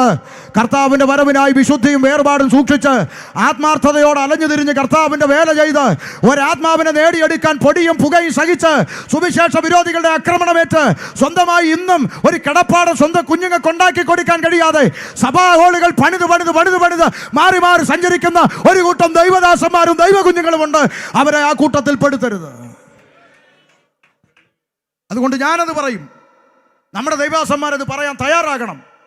ഞങ്ങൾക്ക് ഇത്തരക്കാരുമായി ബന്ധമില്ലെന്ന് പരസ്യമായ പ്രസ്താവനകൾ ഇറക്കണം ദൈവദാസ സഭയുടെ നേതാക്കന്മാർ. ഒന്നും ചെയ്യത്തില്ലെന്നേ ഇതൊക്കെ പറയുന്ന എൻ്റെ നെഞ്ചത്തോട്ടാണ് കയറുന്നത്. സ്തോത്രം. കാരണം ഇന്ന് പഴയ കാലമല്ല. കൊച്ചു കുഞ്ഞുങ്ങളുടെ കയ്യിൽ വരെ ഈ മൊബൈൽ എന്ന് പറഞ്ഞ സുനാമി ഉണ്ട്. അവർ കുത്തി നോക്കുമ്പോൾ ഈ ലോകത്ത് നടക്കുന്ന എല്ലാം അവർ കണ്ടും കേട്ടും ഇരിക്കുക. അപ്പോൾ ഈ പെന്തിക്കോസുകാർ അവന്മാരെല്ലാം കള്ളന്മാർ എന്ന് പറയുന്ന നിലയിലേക്ക് എന്തുകൊണ്ട് കാര്യം വരുന്നു? ദൈവസഭയിൽ ആരാധിക്കുന്ന ദൈവമക്കൾ ഇവിടെ ആരെങ്കിലും പിടിച്ചു പറിക്കാൻ പോകുന്നുണ്ടോ? ഇവിടെ ആർക്കെങ്കിലും ദോഷം വരുത്തുന്നുണ്ടോ? എന്തെങ്കിലും ദോഷം സമൂഹത്തിന് ഉണ്ടാക്കുന്നുണ്ടോ? എന്നിട്ട് ഇവന്മാരെല്ലാം കള്ളന്മാരെന്ന് പറഞ്ഞ് ആരെ ചൂണ്ടിയാ? ഈ കച്ചവടക്കാരന്മാരെ ചൂണ്ടിയാ നമ്മളെ വിലയിരുത്തുന്നത്. അതുകൊണ്ട് ദൈവമക്കൾ ഇത് പറയണം ഇനിയുള്ള കാലം. എനിക്ക് വലിയ വേദനയുണ്ട് കേട്ടോ. ഒരു വരിയും കൂടെ ഞാൻ ആ ഭാഗം പറയും, ബാക്കി തിരിച്ചു ഒരു വരിയും കൂടെ പറയും. ഞാൻ നമ്മുടെ IPC പ്രസ്ഥാനത്തിൻ്റെ അല്ലെങ്കിൽ AG അല്ലെങ്കിൽ ചർച്ച കൂടെ നമ്മുടെ പ്രസ്ഥാനത്തിൽ ഓരോ ഞായറാഴ്ച ഈ പാവപ്പെട്ട ദൈവദാസന്മാർ ലോക്കൽ സഭയിൽ വരുന്ന വിശ്വാസികളെ എങ്ങനെയെങ്കിലും അവർ തെറ്റിപ്പോകാതിരിക്കാൻ പറയുക. അപ്പുറം ഇപ്പുറമൊക്കെ കൾട്ടുകളുണ്ട്, വിപരീത ഉപദേശക്കാരുണ്ട്. നിങ്ങൾ അവിടെ ഇവിടെ ഒന്നും പോയി തലവെച്ച് കൊടുത്ത് കൃപ നഷ്ടപ്പെടുത്തരുത്, നിങ്ങൾ ആരാധന മുടക്കരുത്, നിങ്ങൾ ആരാധനയ്ക്ക് വരണം എന്നൊക്കെ പറയുക. അപ്പോൾ നമ്മൾ വിശ്വാസി ചോദിക്കുക, പാസ്റ്റർ ഞങ്ങളുടെ അപ്പുറത്ത് ടിനുവിൻ്റെ ചർച്ചുണ്ട്, അപ്പുറത്ത് താരൂൻ്റെ ഉണ്ട്. അയ്യോ പിന്നെ എൻ്റെ ദൈവമക്കളെ അവർ ശാപം മുറിക്കെന്ന് പറഞ്ഞ് നടക്കുന്ന കക്ഷികളാണ്. യേശുക്രിസ്തുവിൻ്റെ ക്രൂശ് മരണം കൊണ്ട് തീരാത്ത എന്ത് ശാപം ഇനി ഇവന്മാർ മുറിക്കുന്നത്? ഇതൊക്കെ ദുരുപദേശങ്ങളാണ്. നിങ്ങൾ ഇവിടെ ഒന്നും കൊണ്ടുപോയി തല വെക്കലെന്ന് പറഞ്ഞ് ഈ പറയുന്നത് അങ്കുവിൻ്റെയും താരൂൻ്റെയും ടിനുവിൻ്റെയും ടിജോടെ ഒന്നും ചർച്ചിൽ ഈ കുഞ്ഞുങ്ങൾ ദൈവമക്കൾ പോകാതിരിക്കാൻ വേണ്ടി ഈ ലോക്കൽ സഭയിലെ പാവപ്പെട്ട IPCയിലെ ദൈവദാസന്മാർ ഇവരെ തട്ടിപ്പൊത്തി ഉപദേശം പറഞ്ഞ് വല്ലവിധേന ഇവരെ കരുതി ഇവർ മുന്നോട്ട് കൊണ്ടുപോകുക. ഒരെണ്ണം തെറ്റിപ്പോയി അതിനകത്ത് പോയി വീഴാതിരിക്കാൻ വേണ്ടി കൊണ്ടുപോയി നമ്മുടെ സെൻട്രൽ കൺവെൻഷൻ വരുമ്പോൾ പ്രസംഗിക്കാൻ വരുന്നത് ടിനു ജോർജ്. ഈ തട്ടിപ്പൊത്തി വെച്ചതുങ്ങളെല്ലാം പോയിരുന്ന് ഈ കള്ളൻ്റെ ഉപദേശം കേൾക്കണം. ഇവിടെ എന്താ നടക്കുന്നേ? ഉണ്ടെന്നില്ല. എന്നാൽ ഇന്ന് വിളിച്ചിരിക്കട്ടെ, എന്നെ ഇനി മേലെ വിളിച്ചേക്കരുത്. നിങ്ങൾക്ക് മനസ്സിലായോ നമ്മൾ എന്തിനാ ഇറങ്ങി തിരിച്ചേ? നമ്മൾ സത്യവചനത്തിന് വേണ്ടി നിൽക്കുക, പഥ്യോപദേശങ്ങൾക്ക് വേണ്ടി നിൽക്കുക. മനസ്സിലാകുന്നുണ്ടോ? കർത്താവിൻ്റെ വരവടുത്തു. ഹല്ലേലൂയ. അപ്പോൾ പ്രവാചക ശബ്ദം വിളിച്ചു പറഞ്ഞു, കന്യക ഗർഭിണിയായ ഒരു മകനെ പ്രസവിക്കും. ശേഷം 300 വർഷം പിന്നിട്ടപ്പോൾ ദാ കയറി വരുന്നു അടുത്ത പ്രവാചകൻ മീഖ പ്രവാചകൻ രംഗത്ത് വന്ന് പറഞ്ഞു, ആ രക്ഷകൻ ബത്ലഹേം എഫ്രാത്തയിൽ ജനിക്കും. ഇന്ന് രാത്രി ഈ ദേശത്തോട് വിളിച്ചു പറയാം, ജനിക്കുന്നതിന് വർഷങ്ങൾക്ക് മുമ്പ് ജനിക്കുന്ന പഞ്ചായത്തും വില്ലേജും വരെ പ്രവചിച്ചു വെച്ചിട്ട് ആ പ്രവചിച്ച പോലെ പ്രവചിച്ച സ്ഥലത്ത് ജനിച്ച ഒരുവൻ ഉലക ചരിത്രത്തിൽ ഉണ്ടായിട്ടുണ്ടെങ്കിൽ ഇന്ന് രാത്രി ഷമീർ അബ്ദുൽ സലാം പ്രസംഗിക്കുന്ന യേശുക്രിസ്തുവല്ലാതെ മറ്റാരും അങ്ങനെ പറഞ്ഞിട്ടില്ല. സ്തോത്രം. യേശുക്രിസ്തു പ്രവചനങ്ങളെ നിവർത്തീകരിച്ചുകൊണ്ട് ബത്ലഹേം എഫ്രാത്തയിൽ ജനിച്ചു. 30 വയസ്സ് വരെ അമ്മയപ്പന്മാർക്ക് കീഴടങ്ങി ജീവിച്ചു മാതൃക കാണിച്ച നല്ല കർത്താവ് 33 തിരുവയസ്സിൽ മാനവജാതിയുടെ പാപത്തിന് പരിഹാരം വരുത്തുവാൻ പാപത്തിന്റെ ശമ്പളമാകുന്ന മരണമെന്ന ശിക്ഷാവിധി സ്വന്തം ചുമലിൽ ഏറ്റെടുത്തുകൊണ്ട് എൻ്റെ കർത്താവ് കാൽവരിയുടെ കൊലക്കളത്തിലേക്ക് നടന്നു കയറി. ഇന്ന് രാത്രി ഇവിടെ കടന്നു വന്ന ദൈവമക്കളെ, നിങ്ങളുടെ പുറം കണ്ണടച്ച് അകക്കണ്ണ് തുറന്ന് ഇന്ന് രാത്രി ആ കാൽവരിയിലേക്കൊന്ന് നോക്കണം. ഒരു കാഴ്ച നിങ്ങൾക്ക് അവിടെ കാണാം. ശൂനേക്കാരത്തി പറഞ്ഞു, എൻ്റെ പ്രിയൻ ആയിരങ്ങളിൽ 10,000ങ്ങളിൽ സുന്ദരനാ, അവൻ അതിശ്രേഷ്ഠനാ, അവൻ വെണ്മയും ചുവപ്പുമുള്ളവനാ. അപ്പുറത്ത് പ്രവാചകൻ പറഞ്ഞു, നോ, അവനെ കണ്ടാൽ ആഗ്രഹിക്കത്തക്ക സൗന്ദര്യമില്ല, അവന് രൂപഗുണമില്ല, അവന് കോമളത്വമില്ല, കണ്ടാൽ തിരിച്ചറിയാത്ത ഒരു മാംസക്കഷ്ണം പോലെ കിടക്കുന്നവൻ. ശൂനേങ്കാരത്തി പറഞ്ഞു, അവൻ പവിഴ നിറമുള്ളവൻ, അവൻ കോമളരൂപിയ, അവൻ സുന്ദരനാ, അവൻ വെണ്മയും ചുവപ്പുമുള്ളവന്. അവനെക്കുറിച്ച് പ്രവാചകൻ പറഞ്ഞു, അല്ല, അവനെ കണ്ടാൽ ആളല്ല എന്ന് തോന്നുമാറ് അവൻ വിരൂപനാണ്. കാൽവരിയിൽ എന്തുകൊണ്ട് സംഭവിച്ചു? രാത്രി ചിന്തിക്കണം. ആയിരങ്ങളിൽ 10,000ങ്ങളിൽ സുന്ദരനായിരുന്ന എൻ്റെ കർത്താവ്, സ്വർഗത്തിൽ സകല മഹത്വത്തോടു കൂടെ ഇരുന്ന മഹാദൈവം വേഷത്തിൽ മനുഷ്യനായി ഇറങ്ങി വന്ന് ഓരോ ചാട്ടവാറടിക്കും പീസുപീസായി മാംസക്കഷണങ്ങൾ ഇളകി തെറിച്ചു പോയി. അതാ അവൻ്റെ തലയ്ക്കകത്ത് മുൾക്കിരീടം അടിച്ചടിച്ച് കയറ്റി. അതാ കാൽവരിയുടെ കൊലക്കളത്തിൽ തൂക്കിയിട്ടും വിലാപ്പുറത്ത് കുന്തം കൊണ്ട് കുത്തി. ഒരു വാചകം, ഇതെല്ലാം വായിക്കുമ്പോൾ ഒരൊറ്റ വാചകം എൻ്റെ ഹൃദയത്തെ ചിന്തിപ്പിച്ചു. എന്താ? പ്രവാചകൻ എഴുതി വെച്ചു, അവൻ വായ തുറക്കാതിരുന്നു. ആ പദം എൻ്റെ ചങ്കിലൊന്ന് കൊളുത്തി. 2002 ഞാൻ ചോദിച്ചു, കർത്താവേ, അങ്ങ് എന്തുകൊണ്ട് വായ തുറക്കാതിരുന്നു? ഒരൊറ്റ വാക്കുകൊണ്ട് കാറ്റേ അടങ്ങ്, കടലെ ശാന്തമാകുന്ന ഒറ്റ വാക്കുകൊണ്ട് പ്രകൃതിയെ നാക്കിൻ്റെ മുമ്പിൽ നിർത്തിയ മഹാദൈവമല്ലേ അങ്ങ്? 4 ദിവസം ചീഞ്ഞളിഞ്ഞ മൃതദേഹത്തെ നോക്കി ലാസറേ പുറത്തു വാ എന്ന ഒറ്റ ശബ്ദം കൊണ്ട് മരിച്ചവനെ പുറത്തു കൊണ്ടുവന്ന മഹാദൈവമല്ലേ അങ്ങ്? അങ്ങൊരു വാക്ക് കൽപ്പിച്ചിരുന്നെങ്കിൽ ഈ റോമ സാമ്രാജ്യത്തെ കത്തിച്ച് ചാമ്പലാക്കിയിട്ട് ഒരു സൂപ്പർ ഹീറോയെ പോലെ ക്രൂശിൽ നിന്ന് ഇറങ്ങി വരാൻ അങ്ങേക്ക് കഴിയുമായിരുന്നിട്ടും അങ്ങ് എന്തുകൊണ്ട് വായ തുറക്കാതിരുന്നു എന്ന ചോദ്യത്തിന് ഇന്നേക്ക് 23 വർഷങ്ങൾക്ക് മുമ്പ് പരിശുദ്ധാത്മാവ് എനിക്ക് മറുപടി തന്നു. ഷമീറേ, അവൻ വായ തുറക്കാതിരുന്നത് അത് നിനക്ക് വേണ്ടിയാണ്. ഇന്ന് രാത്രി സഹോദരി, അത് നിനക്ക് വേണ്ടിയാ. ഇന്ന് രാത്രി സഹോദര, അത് നിനക്ക് വേണ്ടിയാ. ഞാനും നീയും നരകത്തിൻ്റെ പടുകുഴിയിൽ പതിക്കാതിരിക്കാൻ, ഞാനും നീയും നരകത്തിൻ്റെ തീച്ചൂളക്കകത്ത് പതിക്കാതിരിപ്പാൻ, എന്നെയും നിന്നെയും രക്ഷിപ്പാൻ എൻ്റെ പ്രാണനാഥൻ എനിക്കും നിനക്കും പകരമായി കണ്ടോ. കാൽവരിയുടെ കൊലക്കളത്തിൽ അനുഭവിക്കുന്ന യാതന കണ്ടോ. ആ യാതന കണ്ടിട്ട് ഇന്ന് രാത്രി കാണാത്ത പോലെ പോകാൻ ആർക്ക് കഴിയും? എൻ്റെ ഉള്ളം എന്നോട് ചോദിച്ചു, 6 മാസം സ്നേഹിച്ച പെണ്ണിന് വേണ്ടി ചെറുക്കൻ റെയിൽവേ ട്രാക്കിൽ ചാടുന്ന ഈ കാലത്ത്, 6 മാസം സ്നേഹിച്ച ചെറുക്കന് വേണ്ടി പെണ്ണ് കയറെ തൂങ്ങുന്ന ഈ കാലത്ത്, അവസാനത്തെ തുള്ളി രക്തം വരെ ഒഴുക്കി തന്ന് സ്വന്തം പ്രാണനെ പകരമായി വിട്ടു തന്ന് കാൽവരിയുടെ കൊലക്കളത്തിൽ എന്നെയും നിന്നെയും പ്രേമിച്ച ആ കാൽവരിയിലെ പ്രേമത്തിന്റെ മുമ്പിൽ, ആ സ്നേഹത്തിന്റെ മുമ്പിൽ ഇന്ന് രാത്രി നീ എന്ത് പകരം കൊടുക്കും? പറ.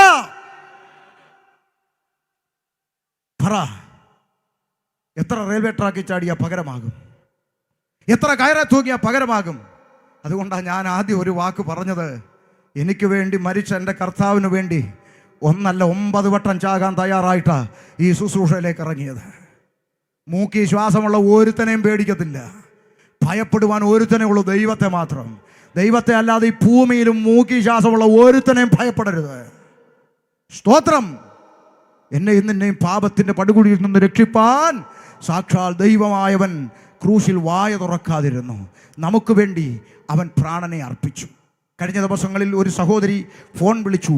സമുദായക്കാരിയ എന്ന് പറഞ്ഞാൽ യാക്കോബയോ മാർത്തോമയോ അങ്ങനത്തെ എന്തോ ഒരു പശ്ചാത്തലത്തിൽപ്പെട്ട സഹോദരിയാണ്. പക്ഷേ യൂട്യൂബിലൂടെ എൻ്റെ പ്രസംഗം കേട്ടപ്പോൾ സംശയം ചോദിക്കാൻ വേണ്ടി വിളിച്ചിട്ട് ചില സംശയങ്ങൾ ചോദിച്ചു. അതിൻ്റെയൊക്കെ മറുപടി ഞാൻ വേദപുസ്തകത്തിൽ നിന്ന് തുറന്ന് വായിച്ച് കേൾപ്പിച്ചു കൊടുത്തു.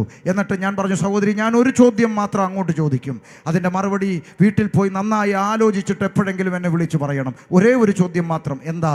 ഞാൻ ചോദിച്ചു, ഈ ലോകത്തിലെ ഏതെങ്കിലും ഒരു കർമ്മക്രിയകൾക്ക്, ഈ ലോകത്തിലെ ഏതെങ്കിലും ഒരു യാഗങ്ങൾക്ക്, ഈ ലോകത്തിലെ ഏതെങ്കിലും ഒരു വഴിപാടുകൾക്ക്, ഈ ലോകത്തിലെ ഏതെങ്കിലും ഒരു പൂജയ്ക്ക്, ഏതെങ്കിലും ഒരു കുംഭസാരത്തിന്, കുർബാനയ്ക്ക്, അങ്ങനെ എന്തിനെങ്കിലും മനുഷ്യൻ്റെ അകത്ത് കയറിയ പാപത്തിൽ നിന്ന് അവന് മോചനം കൊടുക്കാൻ കഴിയുമായിരുന്നു എങ്കിൽ ഒറ്റ ചോദ്യം, യേശുക്രിസ്തു ക്രൂശിൽ മരിച്ചത് എന്തിന്?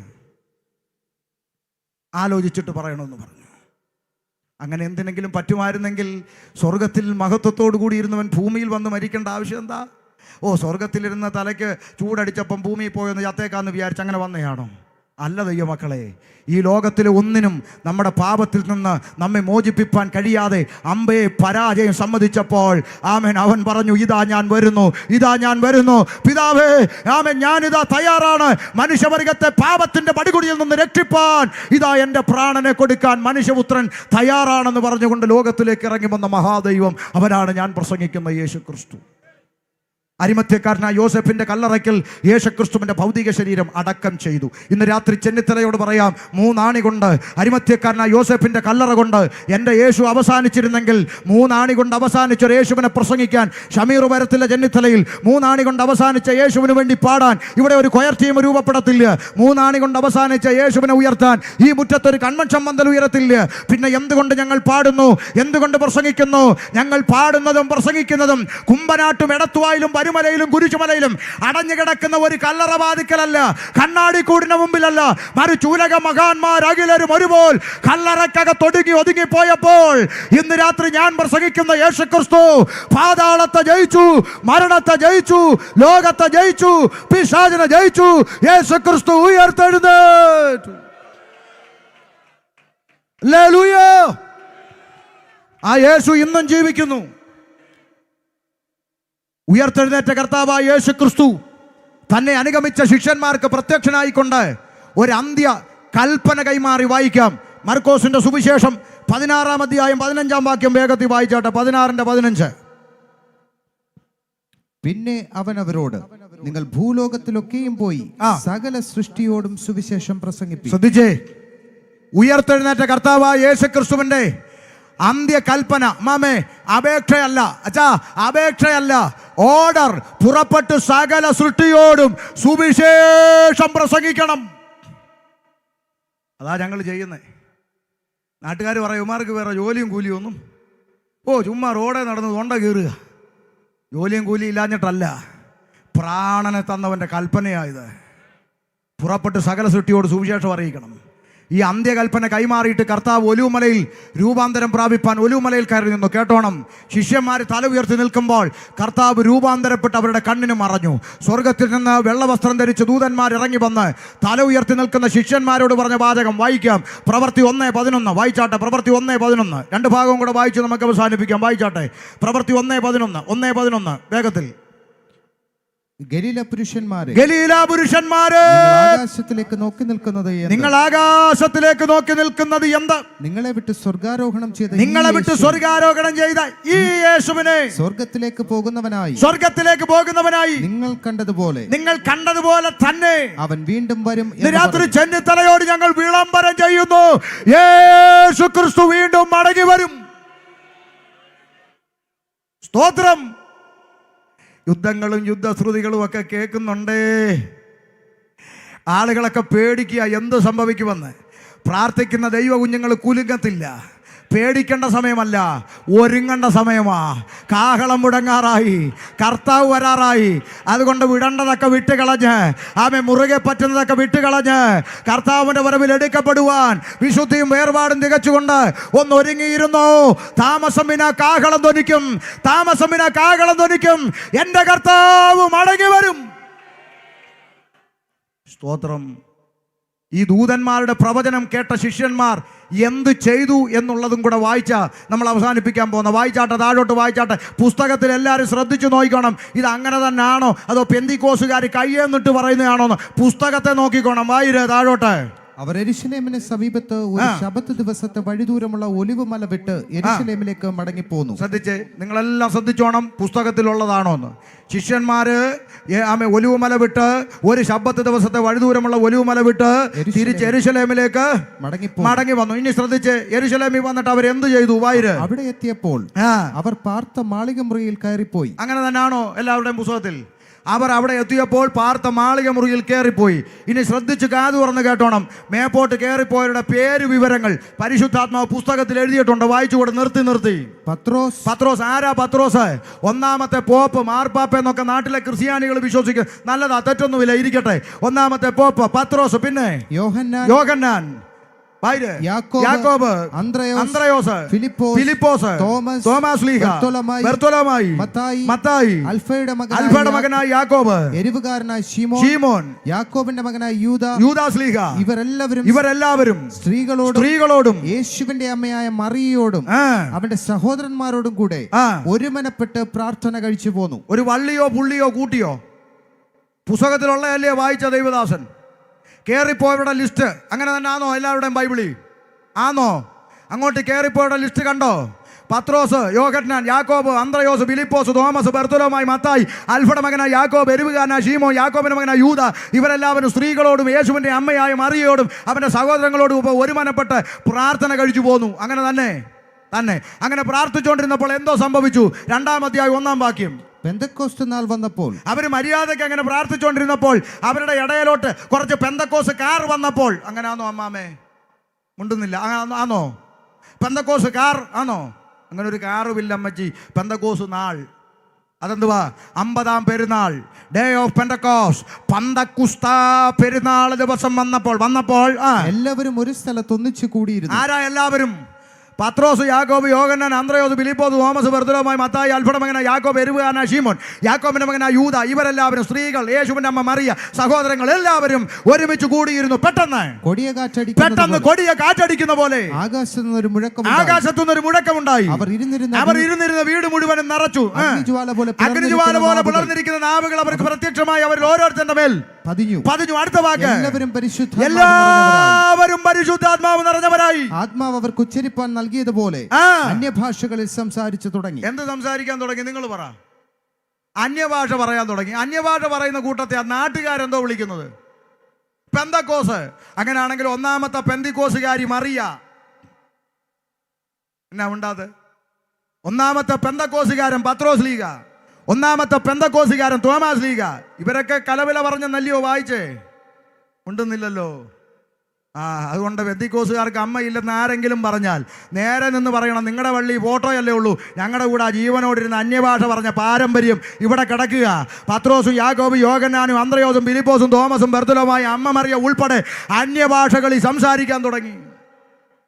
പുസ്തകത്തിലുള്ളതാണോ അതോ ഞാൻ വീട്ടിൽ നിന്ന് ബാപ്പ എഴുതി തന്ന വല്ലോ ആണോ പറഞ്ഞുകൊണ്ടിരിക്കുന്നത്?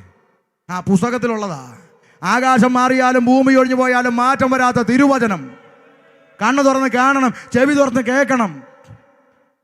അന്യഭാഷ പറയാൻ തുടങ്ങി. ആ ആത്മാവിന്റെ നിറവിൽ ഒരാൾ പ്രസംഗിക്കാൻ അങ്ങോട്ട് എഴുന്നേറ്റു. ആരാ? പോപ്പ് പത്രോസ്ലീഹ പരിശുദ്ധാത്മാവിന്റെ നിറവിൽ ഒറ്റ പ്രസംഗം. എന്ത് സംഭവിച്ചു? 2:37 2:37. ഇത് കേട്ടിട്ട് അവർ ഹൃദയത്തിൽ കുത്തുകൊണ്ട് പത്രോസിനോടും ശേഷം അപ്പോസ്തലന്മാരോടും. നിക്കട്ടെ ദൈവാസനെ, ഇത് കേട്ടിട്ട് അവർ ഹൃദയത്തിൽ കുത്തുകൊണ്ട്. ഇവ നിങ്ങൾ പറ, എന്തുകൊണ്ടു? നിങ്ങളുടെ ആരുടെയെങ്കിലും ബൈബിളിൽ ഇത് കേട്ടിട്ട് അവർ ഇക്കിളി കൊണ്ടു അങ്ങനെ ഉണ്ടോ? ഇല്ല. പിന്നെ എന്തുവാ കൊണ്ടേ? ഒരു കാര്യം പന്തലിലുള്ളവർ സമ്മതിച്ചു വേണം പോകാൻ. ബൈബിളിൽ പറയുന്ന യേശുക്രിസ്തു വാഗ്ദത്തം ചെയ്ത പിതാവിങ്കൽ നിന്ന് പുറപ്പെട്ട ബൈബിളിലെ പരിശുദ്ധാത്മാവ് നിറഞ്ഞവൻ ആത്മനിറവിൽ എഴുന്നേറ്റ് എന്ന് പ്രസംഗിച്ചാൽ കേൾക്കുന്നവന്റെ ചങ്കത്ത് കുത്തുകൊള്ളും. ഇരുവായ്ത്തലയുള്ള ഏത് വാളിനേക്കാളും മൂർച്ചയേറിയതും സദ്യമജ്ജ മാംസങ്ങളെ വേർവിടുവിക്കും വരെ തുളഞ്ഞു ചെല്ലുന്ന ജീവന്റെ വചനം അകത്തോട്ട് തുളച്ചു കയറി കുത്തുകൊണ്ടെന്ന്. മനസ്സിലായോ? പക്ഷെ അതൊക്കെ പണ്ട്. ഇപ്പൊ കുത്തുകൊള്ളുന്ന പ്രസംഗമൊന്നും വേണ്ട. ഇപ്പോഴത്തെ പ്രസംഗം കൺവെൻഷൻ കഴിഞ്ഞ് വീട്ടിൽ പോകുമ്പോൾ സഹോദരിമാർ ഫോൺ എടുത്ത്, 5 മിസ് കോൾ കിടക്കുന്നു, വിളിച്ചു. ഹലോ, വിളിച്ചായിരുന്നു ഓടി? വിളിച്ചു. ഞാൻ കൺവെൻഷനിലായിരുന്നു, അതാ എടുക്കാൻ. എങ്ങനെ ഉണ്ടായിരുന്നു കൺവെൻഷൻ? ഇത് വരണമായിരുന്നടി, ചിരി. ഇപ്പോഴത്തെ ഗതിയാ. മാനസാന്തരമില്ല, കുത്തുകൊള്ളുന്നില്ല, ദൈവത്തിലേക്ക് വരുന്നില്ല, കളിയായി മാറി. ഇന്ന് രാത്രി വിളിച്ചു പറയാം, അവരുടെ ഹൃദയത്തിൽ കേട്ടവരുടെ ഹൃദയത്തിൽ കുത്തുകൊണ്ടെന്ന്. മനസ്സിലാവുന്നുണ്ടോ? കർത്താവായ യേശുക്രിസ്തു ഈ ഭൂമിയിലായിരുന്നപ്പോൾ 5 അപ്പം കൊണ്ട് 5000 പേരെ പോഷിപ്പിച്ചു. ആമേൻ. കഴിക്കാൻ ആളുകളിരുന്നു. കഴിച്ചു കഴിഞ്ഞപ്പോൾ എല്ലാവരും കൂടെ വന്നേച്ച് കർത്താവിനെ പിടിച്ച് രാജാവാക്കാൻ നോക്കി. ഇവിടെ ഓരോരുത്തർ രാജാവാകാൻ വേണ്ടി കിടന്ന് അടിച്ച് ഇനി അടിക്കാൻ അടിയൊന്നുമില്ല. കർത്താവിനെ രാജാവാക്കാൻ നോക്കിയപ്പം കർത്താവ് അവിടുന്ന് സ്ഥലം വിട്ടു, പ്രാർത്ഥിക്കാൻ മലയിൽ കയറിപ്പോയി. ഇവിടെ ഇപ്പൊ രാജാവും പോട്ട് ഇപ്പൊ MLA MP ഒക്കെ ആകണമെന്നും പറഞ്ഞ് നടക്കുക. 10ാം ക്ലാസ്സിൽ നിന്ന് നേരെ അംഗൻവാടിയിലോട്ട്. അല്ല, എന്തോ പറയാൻ. ചിലരൊക്കെ അടക്കത്തിൽ പറയും, എന്നാലും പെന്തക്കോസിന് ഒരു MLA വേണം. വേണം. പെന്തക്കോസിന് വേണം. അങ്ങനെ തന്നെ വേണമെന്നാണ് ഞാൻ പറയുന്നത്. വേണം. എന്നിട്ട് പിന്നെ ശബരിമലയിൽ ഒരു ഉദ്ഘാടനത്തിന് ഇവനെ വിളിക്കണം. അടിപൊളിയായിരിക്കും. ഇവൻ അവിടെ ചെന്ന് നിന്നേച്ച് ഉദ്ഘാടിക്കണം. പിന്നെ സർവ്വമത സംസ്ഥാന സമ്മേളനത്തിന് പെന്തക്കോസ് MLA അവിടെ ചെല്ലും. അവിടെ ചെന്നിട്ട് ഇവൻ മൈക്കെടുത്ത് പറയും, കൃഷ്ണനും ക്രിസ്തുവും മമ്മതും എല്ലാം ഒന്നാണ് അല്ലേ? അല്ലാതെ അവിടെ ചെന്ന് നിന്നിട്ട് പറയുമോ മറ്റൊരുത്തനിലും പിന്നെ ഊപ്പാട് വരും. ഇതൊന്നും തിരിച്ചറിയാൻ ബോധമില്ലാത്ത കുറേ എണ്ണം പഠിച്ച് വട്ടായിപ്പോയന്മാർ വിളിച്ചു പറയുക നമ്മളെ എന്ന് പറഞ്ഞാൽ നമ്മളെ സഹായിക്കാൻ ഇപ്പം കർത്താവ് പോലും വരുന്നില്ല, അതുകൊണ്ട് നമുക്കൊരു MLA ഇരിക്കട്ടെന്ന്. ഞാൻ അതിലേക്കൊന്നും പോകുന്നില്ല തൽക്കാലം. ശ്രദ്ധിച്ചേ. ആമേൻ. പരിശുദ്ധാത്മാവ് നിറഞ്ഞവൻ പ്രസംഗിച്ചപ്പോൾ ചങ്കത്ത് കത്തികേറി കുത്തുകൊണ്ടെന്ന് ഇരുവായ്ത്തലയുള്ള ഏതു വാളിനേക്കാളും മൂർച്ചയേറിയത്. നോക്ക്, രാജാവാകുമെന്ന് മേടിച്ച് മലയിൽ കയറിപ്പോയ കർത്താവിനെ പിറകെ വന്ന ശിഷ്യന്മാർ അന്വേഷിച്ചു. വീട്ടിൽ പോയി വായിക്കണം. അന്വേഷിച്ചു, നാഥ ഞങ്ങൾ നിന്നെ തിരഞ്ഞു. കർത്താവ് വിചാരിച്ചു സ്നേഹം കൊണ്ടായിരിക്കുമെന്ന്. എന്തിനാ തിരഞ്ഞെന്ന് ചോദിച്ചാൽ പറയുക, അത് പിന്നെ മോശ ഞങ്ങളുടെ പിതാക്കന്മാർക്ക് മരുഭൂമിയിൽ മന്നായല്ലയോ കൊടുത്തതെന്ന്. വല്ലതും പിടി കിട്ടിയോ? നീ ഞങ്ങൾക്ക് തന്നത് അപ്പവും മീനും. ഞങ്ങളുടെ പിതാക്കന്മാർക്ക് മോശ കൊടുത്തത് കാട ഇറച്ചി എന്ന് പറഞ്ഞാൽ മീൻ പോരാ, ഇനി എന്തുകൂടെ വേണമെന്ന്. അതായി തല ചൊറിഞ്ഞുകൊണ്ട് വന്ന് നിൽക്കുന്നേ. കർത്താവിന് വിഷയം മനസ്സിലായി, ഇത് തിന്നാനിറങ്ങിയ വകുപ്പാന്ന്. അപ്പോൾ കർത്താവ് എന്ത് ചെയ്തു? വിഷയം മാറ്റിപ്പിടിച്ചു. കർത്താവ് പറഞ്ഞു, നിങ്ങൾ നശിച്ചു പോകുന്ന ആഹാരത്തെക്കുറിച്ച് അന്വേഷിക്കുന്നു, ഞാനോ സ്വർഗത്തിൽ നിന്നിറങ്ങി വന്ന ജീവന്റെ അപ്പമാ. എന്നെ തിന്നുന്നവൻ എൻ മൂലം ജീവിക്കും. നിത്യതയുടെ ഉപദേശം അങ്ങോട്ട് പറഞ്ഞു. ഓർമ്മയുണ്ടോ വല്ലവർക്കും? നിത്യതയുടെ ഉപദേശം പറഞ്ഞപ്പോൾ എഴുതിയിരിക്കുക, അന്ന് മുതൽ പലരും പിന്മാറിപ്പോയി.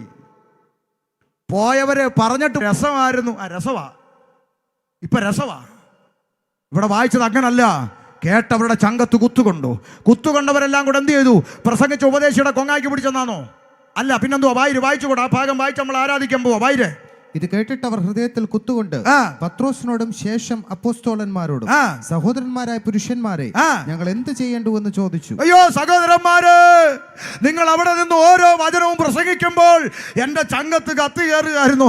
പറ ഞങ്ങൾ എന്ത് ചെയ്യണം? പത്രോസ് അവരോട്, നിങ്ങൾ മാനസാന്തരപ്പെട്ട് നിങ്ങളുടെ പാപങ്ങളുടെ മോചനത്തിനായി ഓരോരുത്തൻ യേശുക്രിസ്തുവിന്റെ നാമത്തിൽ സ്നാനമേൽപ്പീൻ. എല്ലാ ക്രിസ്ത്യാനിയും കണ്ടോ? നിങ്ങളുടെ പാപങ്ങളുടെ മോചനത്തിനായി നിങ്ങൾ എന്ത് ചെയ്യണം? മാനസാന്തരപ്പെട്ട് സ്നാനപ്പെടാൻ പോപ്പ് പറഞ്ഞു. ഞങ്ങളും അത് തന്നെയല്ലേ ഇന്നും പറഞ്ഞുകൊണ്ടിരിക്കുന്നത്. ഒരു വരി ഞങ്ങൾ കൂട്ടിയോ? ഒരു വരി ഞങ്ങൾ കുറച്ചോ? ഇന്ന് ഞങ്ങളും വിളിച്ചു പറയുന്ന അത്രയുള്ള അമ്മാമേ, ആമേൻ ആമേൻ. നിങ്ങൾ ഓരോരുത്തരും മാനസാന്തരപ്പെട്ട് പാപങ്ങളുടെ മോചനത്തിനായി സ്നാനമേൽക്കണം. മാനസാന്തരപ്പെട്ട് സ്നാനമേൽക്കണമെന്ന് പെന്തിക്കോസുകാർ പഠിപ്പിച്ചു തുടങ്ങിയതല്ല, ഒന്നാമത്തെ പോപ്പ് വിളിച്ചു പറഞ്ഞു തുടങ്ങിയത്. ഞങ്ങൾ ആവർത്തിക്കുന്നതേ ഉള്ളൂ. പാപമോചനം വേണോ? ഒരു നാണയത്തൊട്ട് കൊടുക്കണ്ട, 1 കിലോമീറ്റർ നടക്കണ്ട, ഒരു മെഴുകുതിരി കത്തിക്കണ്ട. ഇന്ന് രാത്രി സൗജന്യമായി മാനസാന്തരപ്പെട്ട് സ്നാനമേൽപ്പി. മനസ്സിലായോ? 1-2 ചിന്ത പറയാം. നാളെ യോഗം കഴിഞ്ഞപ്പോൾ ഒരാൾ വന്നിട്ട് പറഞ്ഞു, പാസ്റ്ററേ നല്ല പ്രസംഗമായിരുന്നു, ഒത്തിരി കാര്യം മനസ്സിലായി. പിന്നെ ഒരു കാര്യം, എന്താ? ഞങ്ങൾ പണ്ടേ സ്നാനപ്പെട്ടതാ. എപ്പോഴാ? കുഞ്ഞുവാവയായിരിക്കുമ്പോഴേ ഞങ്ങൾ പള്ളിയിൽ സ്നാനപ്പെടും. അപ്പം ഇനി സ്നാനപ്പെടണോ? ഞാൻ പറഞ്ഞു, അപ്പം മാനസാന്തരം എവിടെ കൊണ്ടുവെക്കും? മാനസാന്തരപ്പെട്ട് സ്നാനപ്പെടാനല്ലയോ പുസ്തകത്തെ? അല്ല, അത് വളരുമ്പോൾ പോരെയെന്നു. നമ്മളല്ല ഇന്ന് കുളിച്ചോ? കുളിച്ചിട്ട് തല തോർത്തി ഇല്ലേ? കാലങ്ങളായിട്ട് ഇത് തന്നെയല്ലേ ചെയ്യുന്നത്? നാളെ തൊട്ടൊരു ചേഞ്ച്. ആദ്യം തല തോർത്തിയിട്ട് പിന്നെ കുളിക്കാം.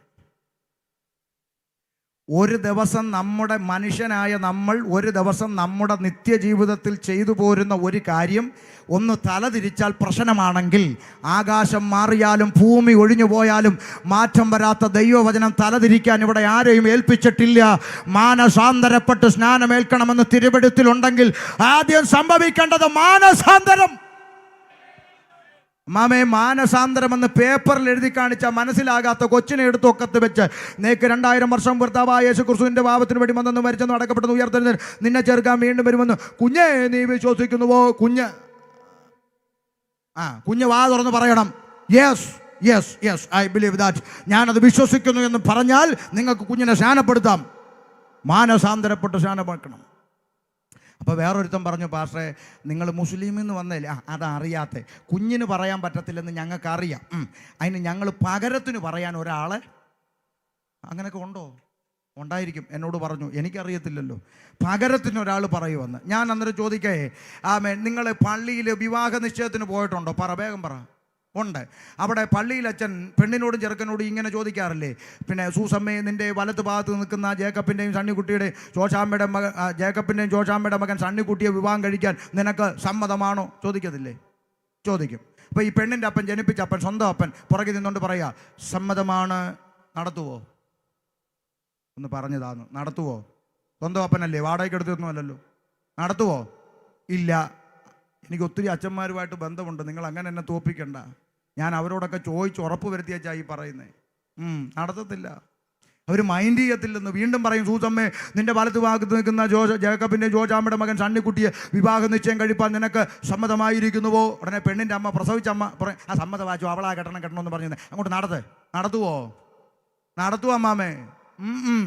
ഈ ലോകത്തിലെ മണവാട്ടിയാകാൻ പെറ്റ തള്ള പറഞ്ഞാൽ പോരെങ്കിൽ, ഈ ലോകത്തിലെ മണവാട്ടിയാകാൻ ജനിപ്പിച്ച അപ്പൻ പറഞ്ഞാൽ പോരെങ്കിൽ, കുഞ്ഞാടിൻ്റെ കാന്തയാകാൻ, യേശുക്രിസ്തുവിൻ്റെ മണവാട്ടിയാകാൻ, ഞാൻ ക്രിസ്തു എന്ന ഏക പുരുഷന് നിങ്ങളെ നിർമ്മല കന്യകയായി ഏൽപ്പിപ്പാൻ എൻഗേജ്മെന്റ് വിവാഹ നിശ്ചയം ചെയ്തിരിക്കുന്ന മണവാട്ടിയാകാൻ പകരക്കാര് പറഞ്ഞാൽ ഒക്കത്തില്ല മാമേ. നീ ഏറ്റു പറയണം, ഈ മണവാളനെ എൻ്റെ കർത്താവ്, എൻ്റെ രക്ഷിതാവുമായി ഹൃദയം കൊണ്ട് വിശ്വസിച്ച് ഞാനിതാ ഏറ്റു പറയുന്നു എന്ന് നീ ഏറ്റു പറയുമ്പോഴാണ് നീ എൻഗേജ്മെൻറ്റിലേക്ക് പ്രവേശിക്കേണ്ടത്. മനസ്സിലാകുന്നുണ്ടോ? സ്തോത്രം. ഇനി ഒരു ഭാഗവും കൂടെ എനിക്ക് പറയാൻ ആശയുണ്ട്. ഒരു ഭാഗവും കൂടെ. ചില ആളുകൾ പറയും, നമ്മളിപ്പം പിന്നെ നിങ്ങളെപ്പോലെ പിന്നെ കൊട്ടാനും പാടാനും കൈയടിക്കാനൊന്നും വന്നില്ലെങ്കിലും ഇന്ന് വരെയും ഞങ്ങൾ ചോദിച്ചതിനൊക്കെ യേശു അപ്പച്ചൻ ഞങ്ങൾക്ക് മറുപടി തന്നിട്ടുണ്ട്. ഒരു വീട് ചോദിച്ചു, നല്ല വീട് തന്നു. ഒരു കാർ ചോദിച്ചു, 2 കാർ തന്നു. 1 ഏക്കർ റബ്ബർ ചോദിച്ചു, 2 ഏക്കർ റബ്ബർ തന്നു. 2 മക്കളെ ചോദിച്ചപ്പോൾ 5 മക്കളെ തന്നു. അങ്ങനെ ഇന്ന് വരെയും കൃപയാലെല്ലാം. ഇതെല്ലാം പോരാഞ്ഞിട്ട് എന്നെ ദർശനം കാണിക്കും, എല്ലാം എന്നെ കാണിച്ചേച്ചാ ചെയ്യുന്നത്. ഞാൻ കളിയാക്കിയതല്ല, സത്യവാദ് അതെല്ലാം ദൈവം ചെയ്യും. പക്ഷെ ഒരു കാര്യം പറയട്ടെ, അങ്ങനെ ഒത്തിരി നന്മകളുള്ള ഒരാളെ നിങ്ങൾക്ക് ഞാൻ കാണിച്ചു തരാൻ പോവാ.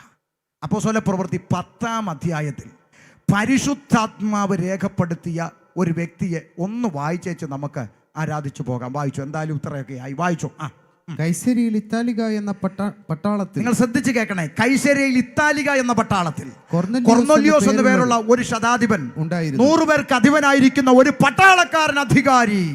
അവനെ കുറിച്ച് പെന്തിക്കോസുകാർ പറഞ്ഞ സാക്ഷിയല്ല, നാട്ടുകാർ പറഞ്ഞ സാക്ഷിയല്ല, സ്വർഗത്തിലെ ദൈവം പറഞ്ഞ സാക്ഷി. എന്തൊക്കെയാ വായിര്? അവൻ ഭക്തനും, ഒന്ന് ഭക്തൻ, തന്റെ സകല ഗൃഹത്തോടും കൂടെ ദൈവത്തെ ഭയപ്പെടുന്നവൻ, കുടുംബമായി ദൈവ ഭയമുള്ളവൻ, ജനത്തിന് വളരെ ധർമ്മം കൊടുത്തും പുണ്യപ്രവൃത്തി ചെയ്യുന്നവൻ, എപ്പോഴും ദൈവത്തോട് പ്രാർത്ഥിച്ചും പോന്നു. 4 യോഗ്യത ശ്രദ്ധിച്ചേ. 1 ഭക്തൻ, 2 ദൈവഭയമുള്ളവൻ, 3 പുണ്യപ്രവൃത്തി. അപ്പുറത്ത് കൺവെൻഷൻ ഉണ്ടെങ്കിൽ കസേര എൻ്റെ വക. പുണ്യപ്രവൃത്തി ചെയ്യുന്നവൻ. 4 എപ്പോഴും പ്രാർത്ഥിക്കുന്നവൻ. ഇനി അടുത്തത്, അവൻ പകൽ ഏകദേശം 9 മണി നേരത്തെ ഒരു പ്രാർത്ഥനയിൽ ദർശനത്തിൽ ഒരു ദൈവദൂതൻ തന്റെ അടുക്കൽ അകത്ത് വരുന്നത് സ്പഷ്ടമായി കണ്ടു. 5ാമത്തെ ക്വാളിഫിക്കേഷൻ, ദർശനം കണ്ടു. ദൂതൻ അകത്ത് വരുന്നത് സ്പഷ്ടമായി കണ്ടു. ശ്രദ്ധിച്ചു കേട്ടോണേ. ദൂതൻ വന്നിട്ട് എന്താ പറഞ്ഞേ? കൊർന്നല്യോസേ എന്ന് തന്നോട് പറയുന്നതും കേട്ടു. അവൻ അവനെ ഉറ്റുനോക്കി ഭയപരവശനായി, എന്താകുന്നു കർത്താവേ എന്ന് ചോദിച്ചു. അവൻ അവനോട്, കൊർന്നല്യോസിനോട്, നിന്റെ പ്രാർത്ഥനയും ധർമ്മവും ദൈവത്തിന്റെ മുൻപിൽ എത്തിയിരിക്കുന്നു. നിൽക്കട്ടെ. കൊർന്നല്യോസേ, നിന്റെ പ്രാർത്ഥനയും നിന്റെ ആ പുണ്യപ്രവൃത്തികളൊക്കെ എവിടെ എത്തി? പറ. ദൈവം എവിടെ വസിക്കുന്നേ? സ്വർഗത്തിൽ ദൈവത്തിന്റെ അടുക്കൽ എത്തി. നമ്മുടെയൊക്കെ പ്രാർത്ഥന പിശാച് അന്തരീക്ഷ മണ്ഡലത്തിൽ തടഞ്ഞു വെച്ച് നമ്മൾ പിന്നെ പവർ വിഷനിൽ നാളെ കൊണ്ടുവന്ന് പൊട്ടിച്ച് ബന്ധിച്ച് ഫൽസിച്ചൊക്കെ നമ്മുടെ പ്രാർത്ഥന എത്തുന്നതെന്നാണ് പറയുന്നത്. ഇവിടെ ഒരുത്തനും തടഞ്ഞില്ല. അവൻ്റെ പ്രാർത്ഥന സ്വർഗത്തിൽ ദൈവത്തിൻ്റെ അടുക്കൽ എത്തി. മറുപടിയായിട്ട് ആരും വന്നു? ദൂതൻ. ഒരൊറ്റ പദം നിങ്ങൾ ശ്രദ്ധിച്ച് കേട്ടോണം. ദൂതൻ വന്നിട്ട് പറയുകയാണ്, നിന്റെ പ്രാർത്ഥനയും നിന്റെ പുണ്യപ്രവൃത്തി എവിടെ എത്തി? സ്വർഗത്തിലെത്തി. അതുകൊണ്ട് നീ എന്ത് ചെയ്യണം? യോപ്പയിലേക്ക് ആളയച്ച് പത്രോസ് എന്ന മറുപേരുള്ള ശീമോനെ വരുത്തണം. അവൻ തോൽക്കൊല്ലനായ ശീമോന്റെ വീട്ടിൽ പാർക്കുന്നു. നിൽക്കട്ടെ, മതി, അത്രയും മതി. ശ്രദ്ധിച്ചേ. ദൂതൻ പറയുക, പിന്നെ കൊർന്നല്യോസേ, നിന്റെ പ്രാർത്ഥനയും നിന്റെ പുണ്യപ്രവൃത്തിയൊക്കെ എല്ലാം ദൈവത്തിന് പ്രസാദമായി. സ്വർഗത്തിലെത്തി. എത്തിയോ? സന്തോഷം, ദൈവം അനുഗ്രഹിക്കട്ടെ. പിന്നെ ഒരു കാര്യമുണ്ട്. എന്താ? നീ യോപ്പയിലേക്ക് ആളയച്ച് ആ പത്രോസ് എന്ന പേരുള്ള ഉപദേശിയെ നിന്റെ വീട്ടിലോട്ടൊന്ന് വിളിപ്പിക്കണമെന്ന്. ശ്രദ്ധിച്ചേ. അവിടെ വെച്ച് ഈ പട്ടാളക്കാരന് ദൂതനുമായിട്ടൊന്ന് പിണങ്ങാൻ സാധ്യത ഉണ്ട്. നിങ്ങൾക്ക് തലേ കയറിയോ? ദൂതനോട് ചോദിക്കാം, അല്ലല്ല ഇപ്പൊ എന്തോ പറഞ്ഞേ? പത്രോസ് ഉപദേശി എൻ്റെ വീട്ടിൽ വിളിപ്പിക്കണമെന്ന്. ഞാൻ ആരാ? ഭക്തൻ. പിന്നാരാ? ദൈവഭയമുള്ളവൻ. 3 പുണ്യപ്രവൃത്തി ചെയ്യുന്നു. 4 എപ്പോഴും പ്രാർത്ഥിക്കുന്നു. 5 ദർശനം കണ്ടു. പോരാത്തതിന് എൻ്റെ പ്രാർത്ഥനയും എൻ്റെ പുണ്യപ്രവൃത്തികളും എവിടെത്തി? സ്വർഗത്തിലെത്തി. മറുപടിയായിട്ട് ആര് വന്നു? ദൂതനും വന്നു. അങ്ങനെയുള്ള ഞാൻ ഈ പണ്ടങ്ങാണ്ട് മീൻ പിടിച്ചോണ്ട് നടന്ന ആളല്ലേ ഈ പത്രോസ് എന്ന് പറയുന്ന ആള്. ഈ കണ്ട ഉപദേശിമാരെയൊക്കെ എൻ്റെ വീട്ടിൽ വിളിക്കേണ്ട കാര്യം എന്താ? ഞാൻ മിണ്ടുന്നില്ലല്ലോ. പ്രാർത്ഥനയൊക്കെ കേൾക്കുന്നില്ലേ? കൃത്യമായിട്ട് മറുപടിയും കർത്താവ് നിങ്ങൾക്ക് തരുന്നുണ്ടല്ലോ. പിന്നെ ഈ ഉപദേശിമാരെ വീട്ടിൽ വിളിക്കേണ്ട കാര്യം എന്താ? പിണങ്ങാം. ഇന്ന് രാത്രി ഒരു ദൂത് പറയാം. ആമേൻ. കൊർന്നല്യോസേ, നിന്റെ പ്രാർത്ഥനയും നിന്റെ പുണ്യപ്രവൃത്തി എല്ലാം സ്വർഗത്തിലെത്തി. പക്ഷെ ഒരു കുഴപ്പമുണ്ട് മോനെ, നീ അവിടെ എത്തത്തില്ല. ഇത്രയും നന്മയുള്ള, ഇത്രയും നല്ല ക്വാളിറ്റിയുള്ള നീ ഒരിക്കലും നിത്യതയിൽ നഷ്ടപ്പെട്ടു പോകരുത്. അതുകൊണ്ട് ഉപദേശിയെ വിളിപ്പിക്കണം. പിടികിട്ടിയോ? ഇവിടുത്തെ മർത്തോമക്കാരും യാക്കോബക്കാരും കത്തോലിക്കരും ഒക്കെ മോശക്കാരായതുകൊണ്ടല്ല നമ്മൾ ഇതിൻ്റെ അകത്ത് വന്നേന്ന്. ഒത്തിരി നല്ല മനസ്സുള്ള ആളുകൾ ചുറ്റുപാടുമുണ്ട്. നന്മ ചെയ്യാൻ മനസ്സുള്ളവരുണ്ട്. പുണ്യപ്രവൃത്തി ചെയ്യുന്നവരുണ്ട്. ഒന്നുകൂടി കടത്തി പറഞ്ഞാൽ നമ്മളെക്കാൾ അധികം പ്രാർത്ഥിക്കുന്നവരുണ്ട്. ദർശനം കാണുന്നവരുണ്ട്. പക്ഷേ നമ്മൾ വിളിച്ചു പറയുന്നത് അവർ നമ്മളെക്കാൾ മോശക്കാരായതുകൊണ്ടല്ല. ഇത്രയും നന്മയുള്ള ഇത്രയും നല്ല ഗുണമുള്ള നീ ഒരിക്കലും നരകത്തിൻ്റെ പടുകുഴിയിൽ പോയി വീഴരുതെന്ന് സ്വർഗത്തിലെ ദൈവം ആശിക്കുന്നത് കൊണ്ടാണ് ഉപദേശിമാർ വിളിപ്പിക്കാൻ പറഞ്ഞത്. പത്രോസിനെ വിളിപ്പിച്ചെന്നേ വീട്ടിൽ പോയി വായിച്ചാൽ മതി. വിളിപ്പിച്ചു. പത്രോസ് വന്ന് ദൈവവചനം പ്രസംഗിച്ചു. എന്ത് സംഭവിച്ചെന്നറിയാമോ? 44-ാം വാക്യം. ഈ വാക്കുകളെ പത്രോസ് പ്രസ്താവിക്കുമ്പോൾ തന്നെ വചനം കേട്ട എല്ലാവരുടെ മേൽ പരിശുദ്ധാത്മാവ് വന്നു. ഉറക്കെ പറ, എന്തു വന്നു? അപ്പൊ ഈ 5 ക്വാളിറ്റി ഇവൻ ഉണ്ടായിരുന്നു. അപ്പോഴും എന്തില്ല? മനസ്സിലായോ വല്ലോ? അതുകൊണ്ട് മറ്റുള്ളവർ മോശക്കാരും ഞങ്ങൾ മിടുക്കന്മാരായോണ്ട് ഇതിൻ്റെ അകത്ത് വന്നതല്ല. നന്മയുള്ള ഒരു മനസ്സുപോലും നരകത്തിൻ്റെ പടുകുഴിയിൽ പതിക്കരുത് എന്ന് ദൈവം ആശിക്കുന്നത് കൊണ്ട് പൊട്ടന്മാരെ പോലെ നിങ്ങളുടെ പിറകെ നടന്ന് ഈ സുവിശേഷം സ്വർഗം കേൾപ്പിക്കുക. ഇന്ന് രാത്രി ഞാൻ ഇങ്ങനെ പറഞ്ഞ് അവസാനിപ്പിക്കാം. ഓരോ സുവിശേഷ യോഗങ്ങളും ഓരോ അവസരങ്ങളാണ്. അടുത്തൊരു യോഗം കാണാൻ ഒരുപക്ഷെ നമ്മൾ ഉണ്ടായെന്ന് വരില്ല. കഴിഞ്ഞ വർഷത്തെ യോഗം കണ്ടവർ ഇന്ന് ഇവിടെ ഇല്ല എന്ന് ഓർക്കണം. പിറകെ നടന്ന് പറഞ്ഞിട്ടും പിറകെ നടന്ന് വിളിച്ചിട്ടും ഈ ദൈവസ്നേഹത്തിലേക്ക് കടന്നു വരുന്നില്ലെങ്കിൽ, ജീവന്റെ പുസ്തകത്തിൽ പേരെഴുതപ്പെടുന്നില്ലെങ്കിൽ, എന്നെ സ്നേഹിക്കുന്ന, എന്നെ കേൾക്കുന്ന സൗരങ്ങളെ, ഫുൾ സ്റ്റോപ്പ് ഇല്ലാത്തൊരു കാലത്തോളം കെടാത്ത തീയും ചാകാത്ത പുഴുവും കത്തുന്ന പൊയ്കയത്രേ നിന്റെ അവസാനം. അതുകൊണ്ട് പത്രോസിന്റെ വാക്കുകൾ ഹൃദയത്തിൽ കുത്തുകൊണ്ടവർ ചോദിച്ചു, ഞങ്ങൾ എന്ത് ചെയ്യണം? പത്രോസ് പറഞ്ഞു, നിങ്ങൾ മാനസാന്തരപ്പെട്ട് പാപങ്ങളുടെ മോചനത്തിനായി ഓരോരുത്തൻ സ്നാനമേൽപ്പീൻ, എന്നാൽ പരിശുദ്ധാത്മാവ് എന്ന ദാനം ലഭിക്കും. താഴോട്ട് വായിക്കുമ്പോൾ, വായിക്കണ്ട, പറഞ്ഞു നിർത്തുക. വായിക്കുന്നു, വാഗ്ദത്തം നിങ്ങൾക്കും നിങ്ങളുടെ മക്കൾക്കും നമ്മുടെ ദൈവമായ കർത്താവ് വിളിച്ചു വരുത്തുന്ന ദൂരസ്ഥരായ ഏവർക്കും ഉള്ളതല്ലോ എന്ന് പറഞ്ഞു. മറ്റു പല വാക്കുകളാലും അവൻ സാക്ഷ്യം പറഞ്ഞ് അവരെ പ്രബോധിപ്പിച്ചു. അടുത്ത വാക്ക്, ഈ വക്രതയുള്ള തലമുറയിൽ നിന്ന് രക്ഷിക്കപ്പെടുവീൻ എന്ന് അവൻ അവരോട് പറഞ്ഞു. അടുത്ത വാക്ക്, അവന്റെ വാക്ക് കൈക്കൊണ്ടവർ സ്നാനമേറ്റു. അടുത്ത വാക്ക്, അന്ന് 3000-ഓളം പേർ അവരോട് ചേർന്നു. ഒറ്റ പ്രസംഗം, ചങ്കത്ത് കുത്തുകൊള്ളുന്ന ഒറ്റ പ്രസംഗം. 3000-ഓളം പേര് രംഗത്ത് വന്നിട്ട് പറയാ, ഞങ്ങൾക്ക് സ്നാനപ്പെടണം. അങ്ങനെയാ ദൈവസഭ വളർന്നേ. ആരെയും പിടിച്ചു വലിച്ചും കെട്ടിവലിച്ചും നിർബന്ധിച്ചും മാറ്റിയ ചരിത്രമല്ല ഇതിൻ്റെ പുറകെ കിടക്കുന്നത്. ഹൃദയത്തിൻ്റെ അകത്ത് കുത്തുകൊണ്ടവർ പറഞ്ഞു, ഞങ്ങൾക്ക് സ്നാനമേൽക്കണം. അന്ന് 3000-ഓളം പേർ അവരോട് ചേർന്നു. അടുത്ത വാക്ക്, അവർ അപ്പോസ്തലന്മാരുടെ ഉപദേശം കേട്ടും. അടുത്തത്, കൂട്ടായ്മ ആചരിച്ചും. അടുത്തത്, അപ്പം നുറുക്കിയും. അടുത്തത്, പ്രാർത്ഥന കഴിച്ചും പോന്നു. ആ കൂട്ടത്തെ നോക്കി സ്വർഗത്തിലെ ദൈവം ഒരു പേര് വിളിച്ചതാണ്. 47-ാം വാക്യത്തിൽ എഴുതിയിരിക്കുന്നു, കർത്താവ് രക്ഷിക്കപ്പെടുന്നവരെ ദിനം പ്രതി സഭയോട് ചേർത്തുകൊണ്ടിരുന്നു. പുസ്തകം അടയ്ക്കാം. ആ കൂട്ടത്തെ നോക്കി സ്വർഗത്തിലെ ദൈവം വിളിച്ച പേരാണ് സഭ. ആമേൻ. ഏതാ സഭ? മാനസാന്തരപ്പെട്ട കൂട്ടം. ഏതാ സഭ? രക്ഷിക്കപ്പെട്ട കൂട്ടം. ഏതാ സഭ? സ്നാനപ്പെട്ട കൂട്ടം. ഏതാ സഭ? ആത്മനിറവ് പ്രാപിച്ച കൂട്ടം. ഏതാ സഭ? അപ്പം നുറുക്കി പ്രാർത്ഥന കഴിക്കുന്ന കൂട്ടം. ആ കൂട്ടത്തെ സ്വർഗം വിളിച്ചു സഭ. ആ കൂട്ടത്തിൻ്റെ അകത്ത് ഷമീറുണ്ട്, സിയാദുണ്ട്, നസീറുണ്ട്, സുരേഷുണ്ട്, സുമേഷുണ്ട്, രതീഷുണ്ട്, ജോസഫുണ്ട്, തോമസ് കുട്ടിയുണ്ട്. സകല ഗോത്രങ്ങളിൽ നിന്നും ഭാഷകളിൽ നിന്നും വംശങ്ങളിൽ നിന്നും ജാതികളിൽ നിന്നും തൻ്റെ രക്തം കൊടുത്ത് വിലയ്ക്ക് വാങ്ങിയ ആ ദൈവസഭ, ആ കർത്താവിൻ്റെ വരവിനായി കാത്തിരിക്കുന്ന, കുറുകിഞ്ഞിറങ്ങി കാത്തിരിക്കുന്ന കുറുപ്രാവിനെ പോലെ കർത്താവിൻ്റെ വരവിനായി നോക്കി പാർത്ത് കാത്തിരിക്കുന്ന ആ സഭയെ ചേർക്കുവാൻ എൻ്റെ കർത്താവ് പാപം കൂടാതെ രണ്ടാമതും പ്രത്യക്ഷനാകും. ഒരുമിച്ച് ദൈവസന്നിധിയിൽ എഴുന്നേൽക്കാം. കർത്താവിൻ്റെ കാഹളനാദത്തിൻ്റെ മാറ്റൊലികൾ യുദ്ധങ്ങളായും യുദ്ധശ്രുതികളായും അകത്തും പുറത്തുമുള്ള ലക്ഷണങ്ങളായും വെളിപ്പെടുമ്പോൾ, പലരും വിശ്വാസ ത്യാഗം സംഭവിച്ചിടറിപ്പോകുമ്പോൾ, പലരും ജഡീകന്മാരായി മാറുമ്പോൾ, അന്യോന്യം ഏൽപ്പിച്ചു കൊടുക്കുമ്പോൾ, കഠിനപ്പെട്ട് പുറകോട്ട് പോവുകയല്ല ചെയ്യേണ്ടത്.